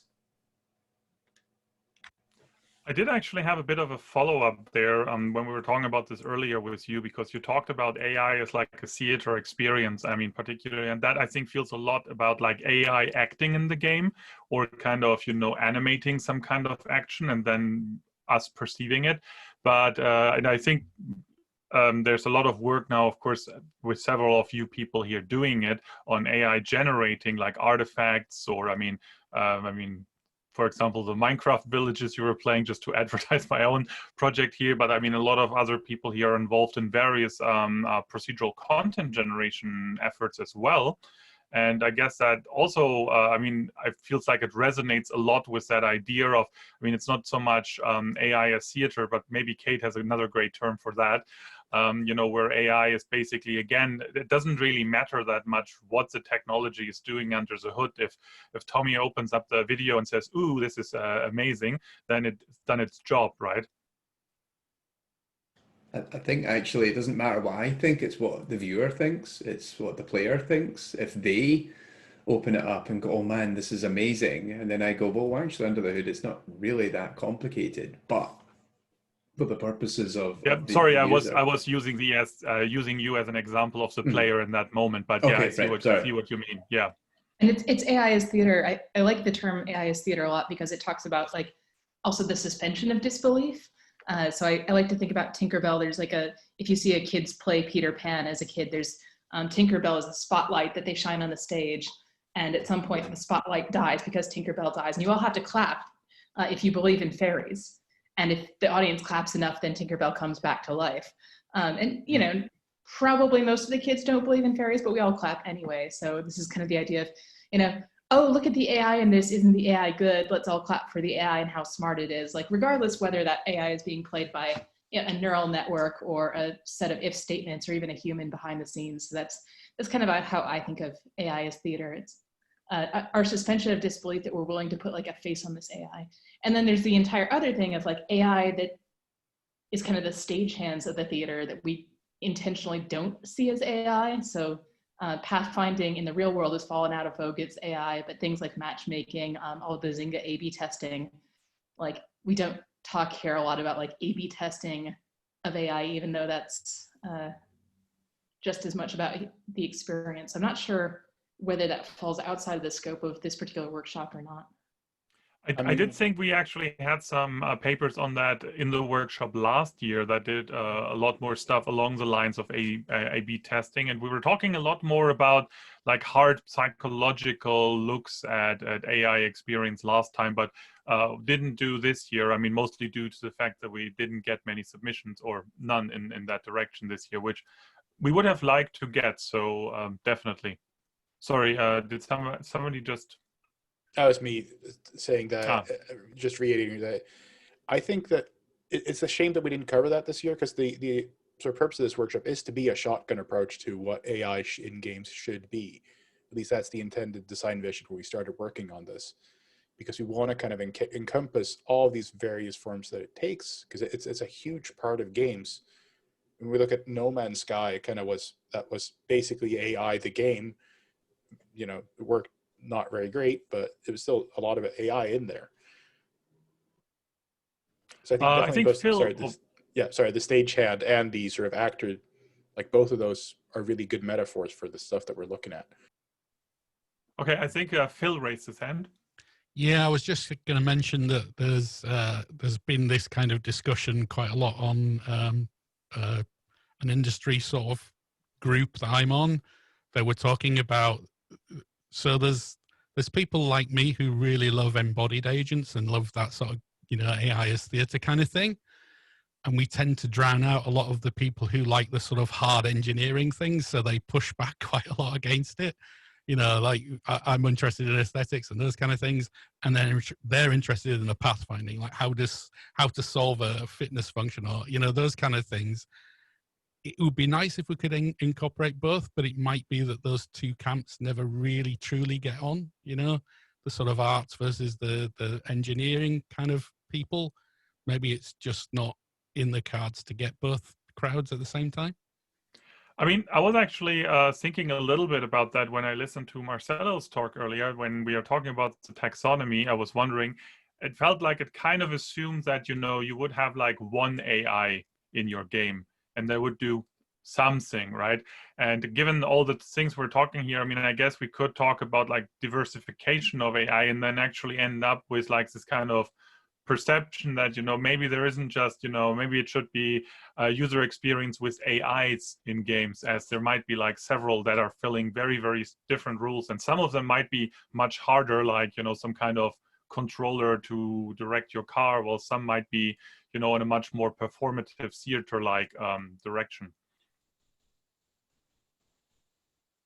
I think that would also, in general, be much closer to how those AIs would be developed, because it's not the case that there is one AI team necessarily creating the entirety of every AI system in a game. I mean, depending on the company, maybe, but it's also something that comes together to a certain extent, rather than it becomes interconnected, but it doesn't necessarily start out as being interconnected, maybe.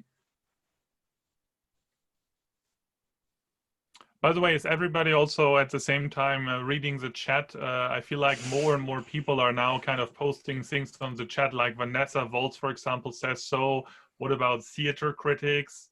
And then Mike says there's a pretty big divide between those two camps, the one Phil mentions.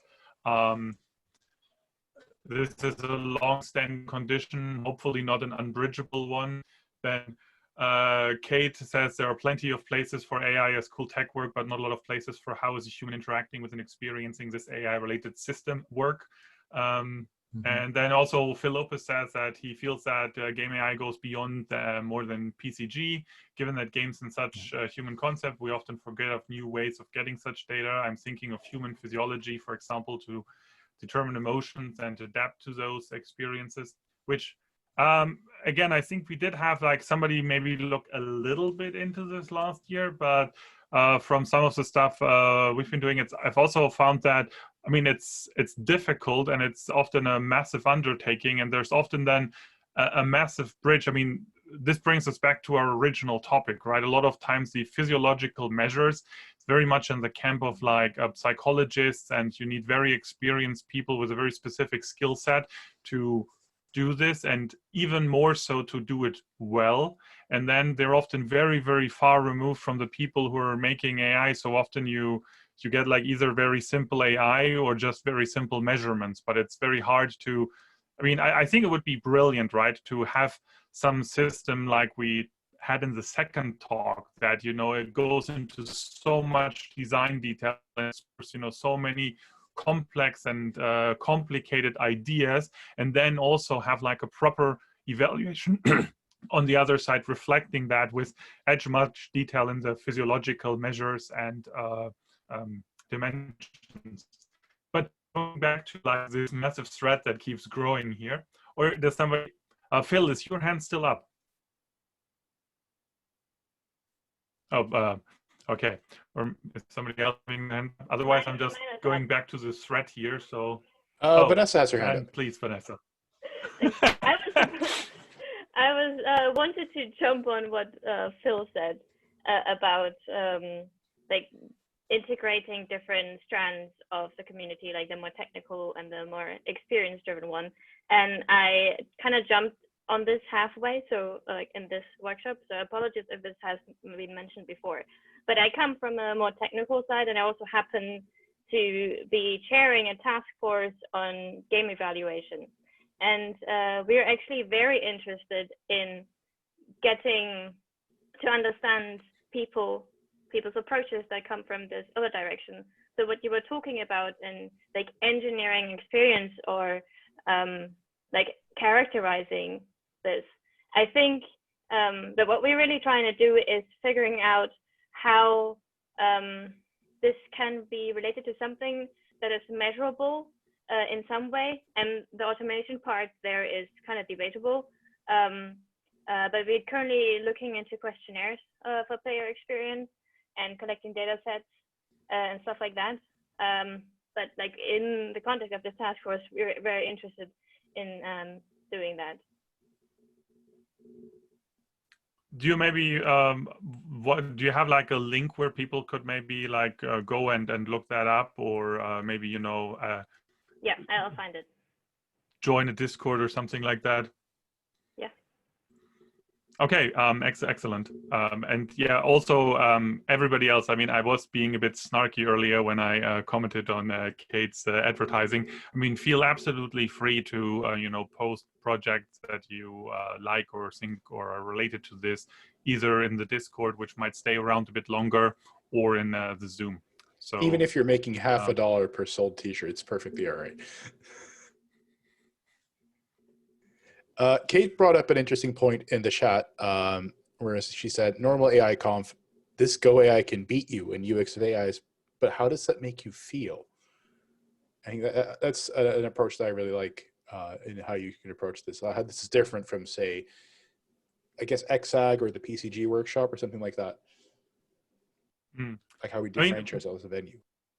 One thing I also really was wondering about in that regard is, which I think a lot of regular AI doesn't do, is also, I mean, is there a place for like kind of negative emotions, or also kind of, you know, kind of not ideal behavior? So I had a colleague who was doing like robot experiments, and I think there were some issues with it, but people actually ended up preferring the robot that struggled more and was worse because they could like relate to it more like a child. And I mean, that's something I haven't really seen much in computer games, that, you know, we have like struggling AI where you might even tell people this is an AI, and then you go like, it's kind of sad that it can't do that. I want to help it, you know, I don't know, get out of this pit, drive this car, or do whatever it wants to do. But also, could we like, you know, look at, could AI actually like, you know, be aimed to create negative emotions in people? Because as games are driving to become more artistic, I mean, there are games that, you know, made me feel bad and made me feel cry, like I mean, thinking stuff like this War of Mine as a computer game or similar places. And I mean, is there a place for AI to help us elicit these, you know, deep, meaningful emotions? And I'll hand to Phil. Yeah, I just wanted to sort of mention that's really what I want to do, right? As an author, I want to create these sort of meaningful experiences, and all of the technologies I'm looking at are a sort of tool to get me to be able to do that, and ideally do that with less effort, so I don't have to spend all my time sort of figuring out rules and things. So that authorship, the intent of the authorship thing, and then the understanding of how somebody's going to perceive it, how somebody's going to react to the thing that I've authored, is the thing that I'm interested in.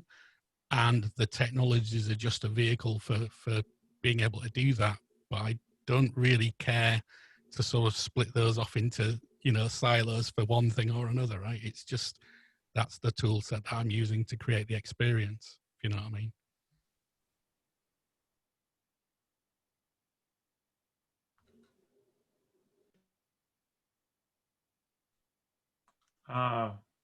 So Gillian Smith apparently had a really interesting article in FDG 2017 on what do we want from PCG, like would they be designed to be disagreeable with users, etc. Okay, so that's a nice tip. I'm not reading, so yeah, also Vanessa has now posted up the link. You can also put it into the Discord. I think it might stay around a little bit longer. And Daniel Gom. I am blocked from the Discord. What? Cannot enter the Discord.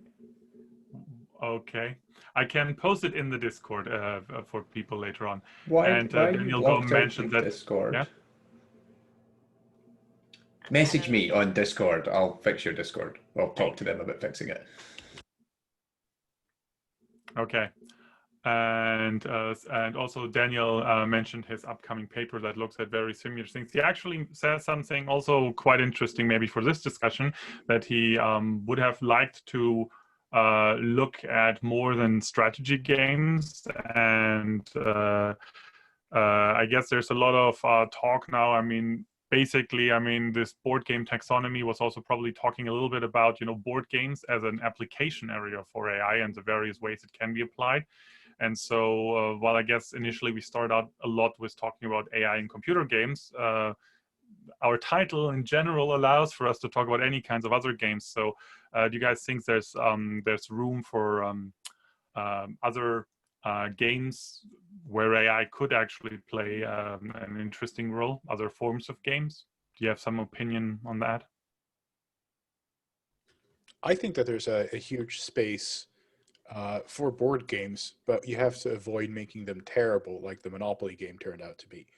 Because there's a delicate balance between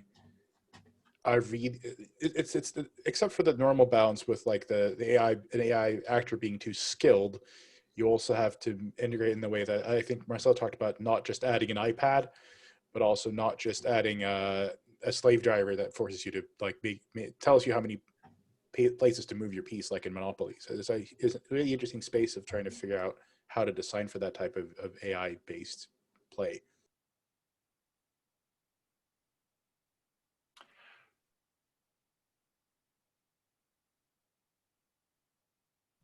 Narrative driven games always strike me as a low-hanging fruit and the unachievable holy grail at the same time, says Tommy Thompson. Why is Tommy not saying this? I mean, you're like... I am multitasking here. I'm currently on like 3 chat windows at once. I'm just... Kate says, I imagine Crusader Kings 3 will fit in there soon. I'm just reading this out because I played Crusader Kings 3 last night, way too long. So... Oh yeah, Crusader Kings. I feel it's more an atrocity generator than a tragedy generator. I mean, it makes me less sad and makes me question my own humanity as being so terrible. And talking about theater and coming more from a mixed initiative approach, I wonder if it could improve the user experience if computational agents could add more theater or personality, like now I am interacting with the AI that really likes decorative backgrounds or creates really vertical levels with hidden treasures. Okay, I might not have read that out ideally. That's good enough. I think that if we're going to throw a spanner in this, I think that the work done by Jason Greenblatt on Caves of Cud, for example, is a really good, interesting example of a way of doing narrative in generative narrative, but right. I don't, like, we've been trying since Tailspin to produce, I say people have because I haven't, been trying since Tailspin to produce coherent stories that are written by AI. And even with GPT-3, that's, kind of scary. This texts are still conceptually a little bit weird, and they're probably not going to hang together for like high fiction. So I'm starting to think that the way forward there is to basically trick the user into using their own creativity. Is my selling point for that. Or at least in the short term. Huh? Yeah, until we manage to figure out exactly how we need to trick the user into thinking something. Because again, Gillian Smith had I think along with Jim Whitehead, published on the expressive range of generators a while back. Jim, you probably know exactly which year that was because I remember it.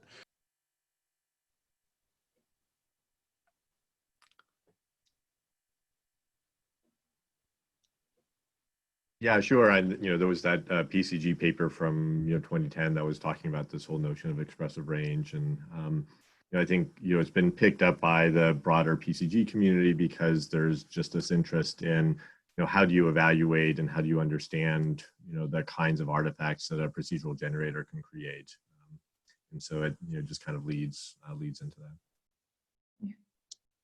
I want to pick back up an earlier thread about what games are we not representing here yet. Just because the board game ontology had a really good point about using ontologies generatively, of like saying, well, what, obviously this corner exists, what's in this corner if there's not anything there yet. And we could just think of like all the games that aren't currently appearing here that people have some sort of experiences in. So this can be anything like Twine games. It can be things like, VR social experiences. I was just hanging out in the Burning Man simulator on VR the other night and had a pretty awesome experience there. So yeah, there's a large range of games that are not represented here yet, and I think any of them could just show up, and I would be delighted to see like what AI for Twine games means.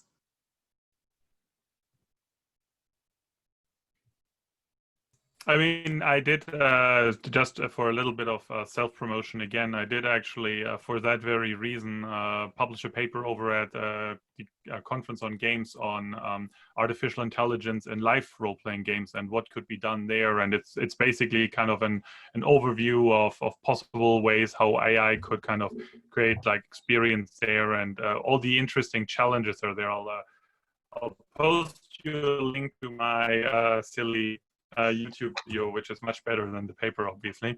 But I do wonder if this whole looking at more games will also kind of make us appreciate or change our view of what AI does. I mean, there's this, I think, big idea how I think we got further away from good old-fashioned AI when we started to do robotics more seriously.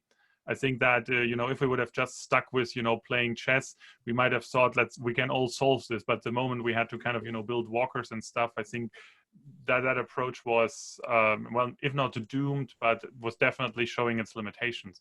And maybe we can, find some more games where, so I do, for example, think that a lot of the stuff we're talking about, social experiences and emotional relations and performances that are very clearly part of human intelligence, are not really reflected in artificial intelligence because either people who make AI think it's not important, or because we don't really have environments where it's kind of necessary or used. So a lot of it, people say like, oh, that isn't really part of AI because I can't really sort out how to do this with A*.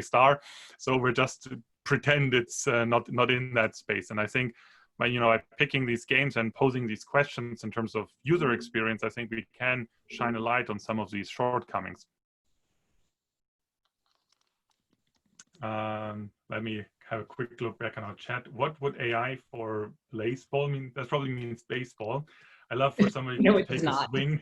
What? Could the Americans please explain baseball to us, completely incomprehending Europeans here? So Blaseball is a sort of generative spoof of baseball with a sort of like Night Vale light horror flavor. that run okay. automatically for a full week at a time. And yeah, so it's a very lightweight generative system that a lot of social network stuff has started building around. So now it's in the same way that baseball is not a game about some guys on a field, it's about like the entire culture around baseball. Blaseball is also a game that occurs largely in Discords and fan art. And people building generative commentary generators. That was a really good What do you mean by actually. fan art? So there's characters who are generated, and then they have, they play games, and occasionally they get incinerated, and tragedies and victories happen, and people make up theories about who these people are and what they look like, and draw art for them, and there's some very good art. Lovely. If you have a Discord link to one of the Discords that this is happening in, I would love that. I think, Melanie Dickinson just posted a link to Blaseball, and Isaac points out that Max Krominski and Melanie Dickinson have been doing the bulk of the recent work on the commentary generator. Yeah, I definitely think that, AI commentary seems to be becoming a bigger and bigger thing. So I have seen several kind of AIs for games commentary, and I think at COG last year, there was a keynote talk about basically using AI analytics and AI commentary for Dota to both kind of get a better idea of what's going on. But then also I think they wanted to branch out into generating more AI commentary. And I was just thinking, when we were talking about Blaseball, when we were talking about baseball accidentally, I was thinking, I wonder if you could have an AI commentator that, could be tailored to you. Like, it would, for like the Americans, it would just say something like, Jimmy Smith did a 2-2 on third base blind. For the other people in the world, it would be like, okay, so what this guy just tried to do is hits the ball from here to there, and now he can't play anymore. And I think it would be nice to have an AI that could take our experience into account in explaining this game to us. Phil. Oh no, Phil, it wasn't, okay. Phil?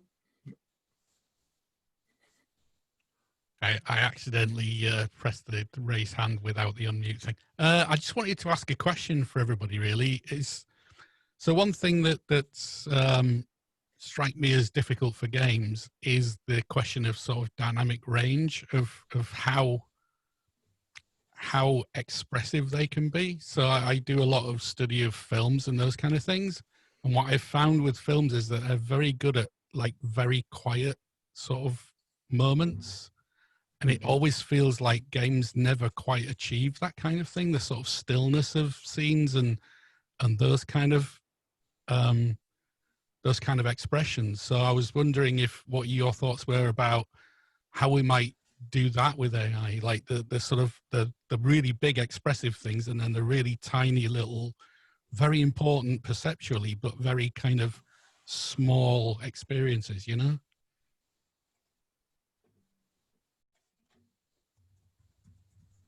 I think from my peers' research, the smaller and more intimate the moment, the more difficult it is to turn into, at least create generatively. Mm-hmm. So I think if it's going to be a while before we manage to figure that out. I'm going to yield the floor to any UCSC people who are here, because they probably have a much better idea about how this works than I do.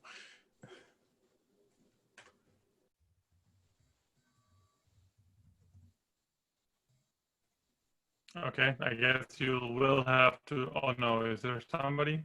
Ben, maybe. Hi. Sorry, I've been here the whole time. Surprise. So just really quickly on that note, I've been silent, but all of this discussion of like AI as theater is very exciting to me as well. One of my previous pieces involved like using AI as kind of like a form of augmentation for an improvisational actor. So that's cheating maybe a little bit, but I found that piece, bad news for those of you who are familiar with it, was actually very successful at capturing these like intimate tiny moments, partly again because there was a human in the loop that was capable of helping train the player in terms of pacing and able to adapt to the player's own like energy and interaction level. And so there was that give and take of like just how quickly the player wanted to move through the experience, how willing they were to like take moments of like self-reflection and introspection.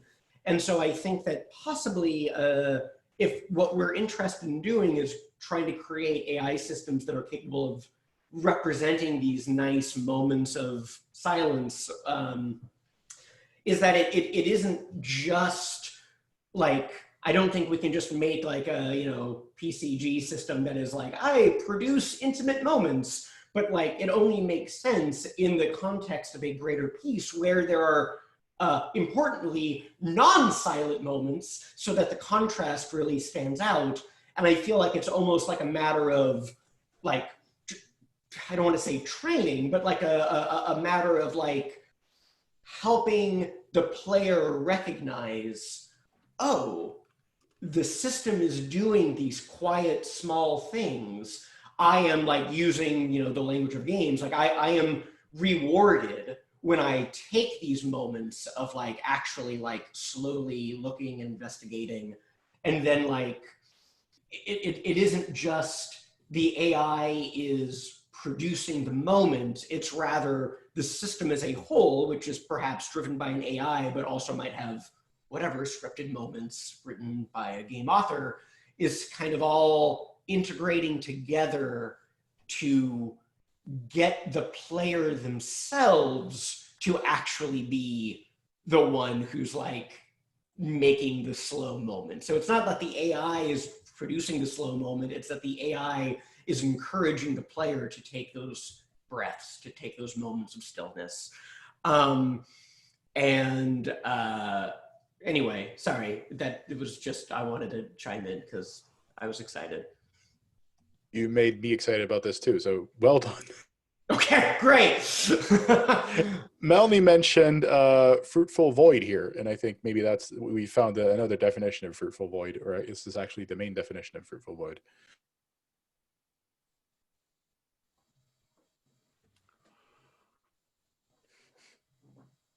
These uncomfortable moments of silence.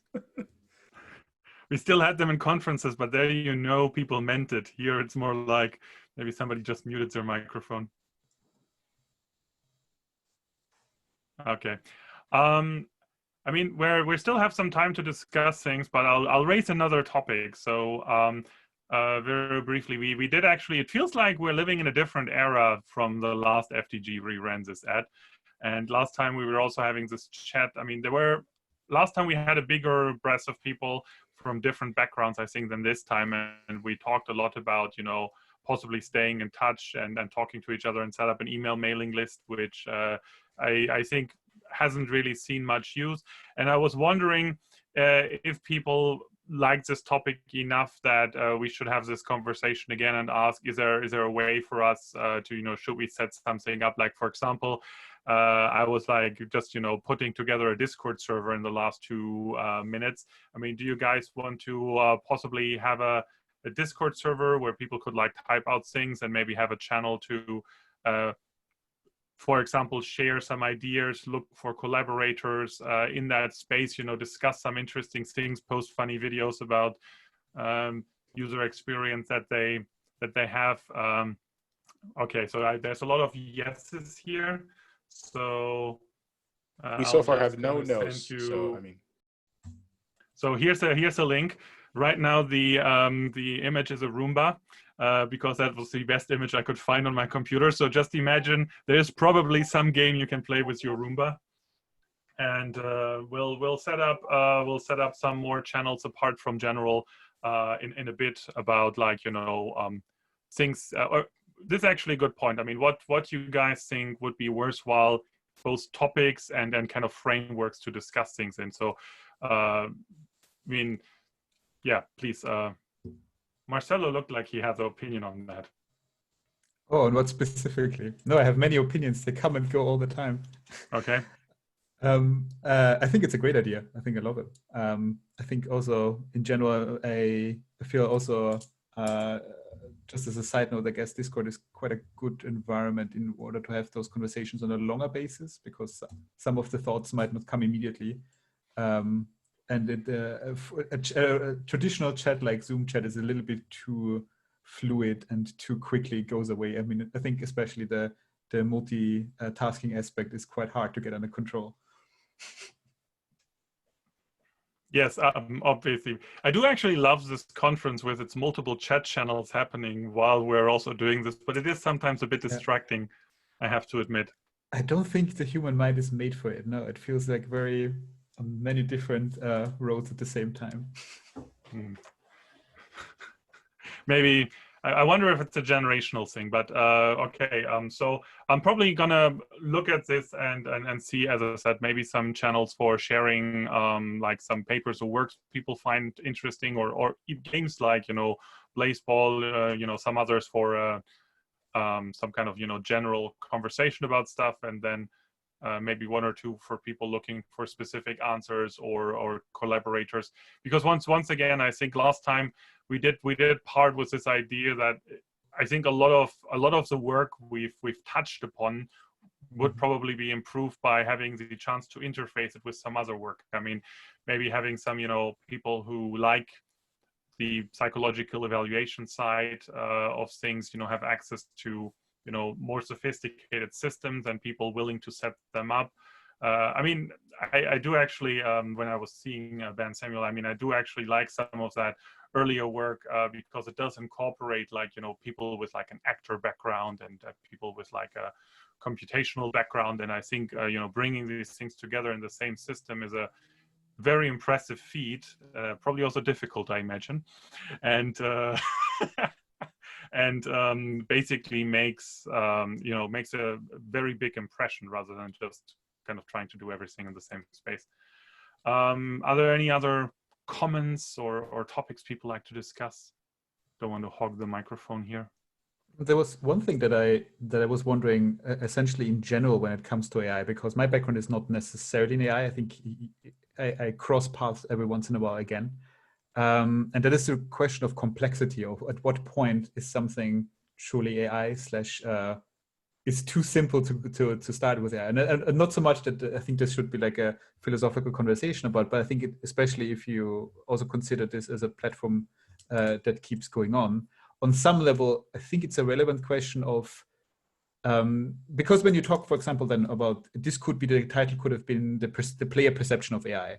But if that is so, that would include possibly aspects of games that might not have any AI to speak of. It's just the perception the player has that there's something, as it were, intelligent happening, which I think is interesting. I think there's a lot that could be looked at here, but I'm not sure if it's necessarily clear from the title, user experience or UX of AI, whether that is kind of part of what should be covered.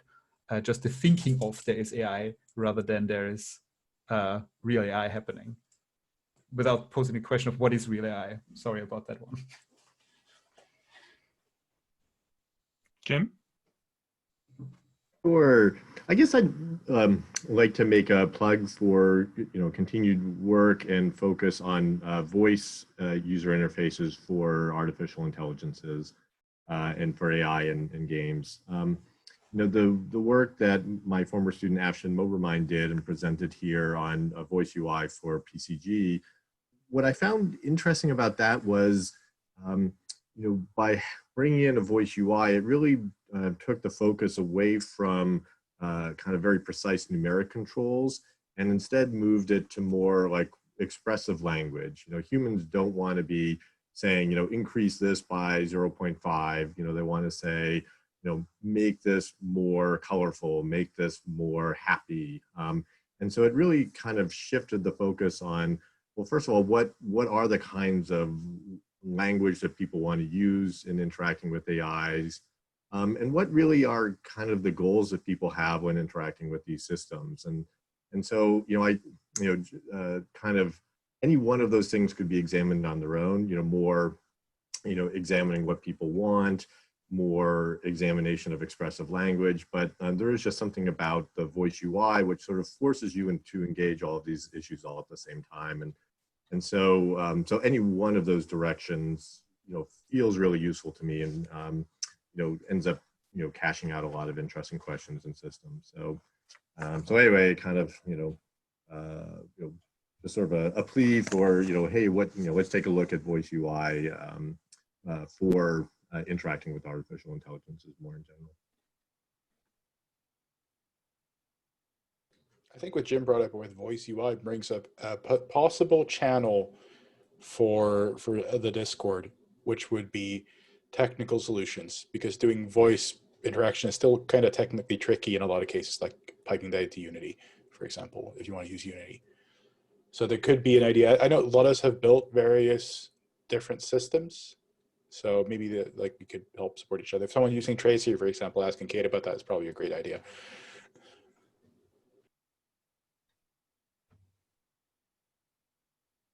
Yeah, and that would certainly be useful. Certainly, I'm aware of 2 or 3 different technologies that you can use for just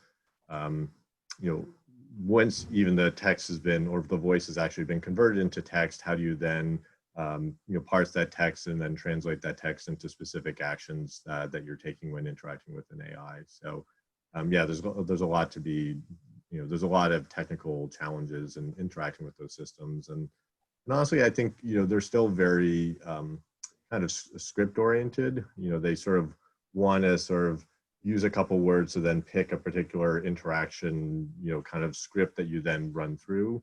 They're not particularly well set up to be kind of switching between those scripts, or to have particularly fluid interactions that jump between multiple different goals or multiple different scripts at the same time.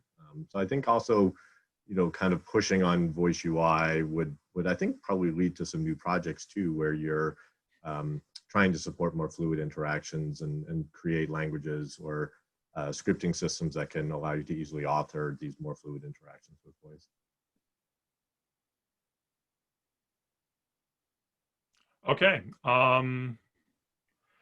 Yeah. While we're actually on the sense of self-marketing, I'm not going to market any more of my work here, but I do like to point out that I'm actually organizing a social event, a virtual LARP that is not actually involving an AI, but is about AI. So called Mars Needs Robots. It's a political investigation and play about robot personhood and AI rights and how they turn into law. So if you have any interest in that, drop by. I think it's going to be on, the links on the Discord. And are there any other things we need to announce related to the workshop or otherwise? Well, we have the closing remarks session that starts after this. Maybe I should just start doing the closing remarks and announce it. I don't think we have any special announcements. I have a question for the community itself that I've been thinking about, and that we haven't run this by the OC yet. This is something I just figured out today that we may want to do. Given that this Zoom format kind of worked well for this conference, would people be interested in doing something similar to this, but in form of symposiums? We don't really do papers. We just have a vague idea that we kind of want to discuss for a little bit. And it's mostly like a kicking the can scenario. Could I get yes or no clicks in the Zoom? They're on the right side. I have a bunch of yeses. Great, because that could be a way for us to also generate more papers for the next iteration of the workshop, which would then lead into that. People also want me to go slower. What?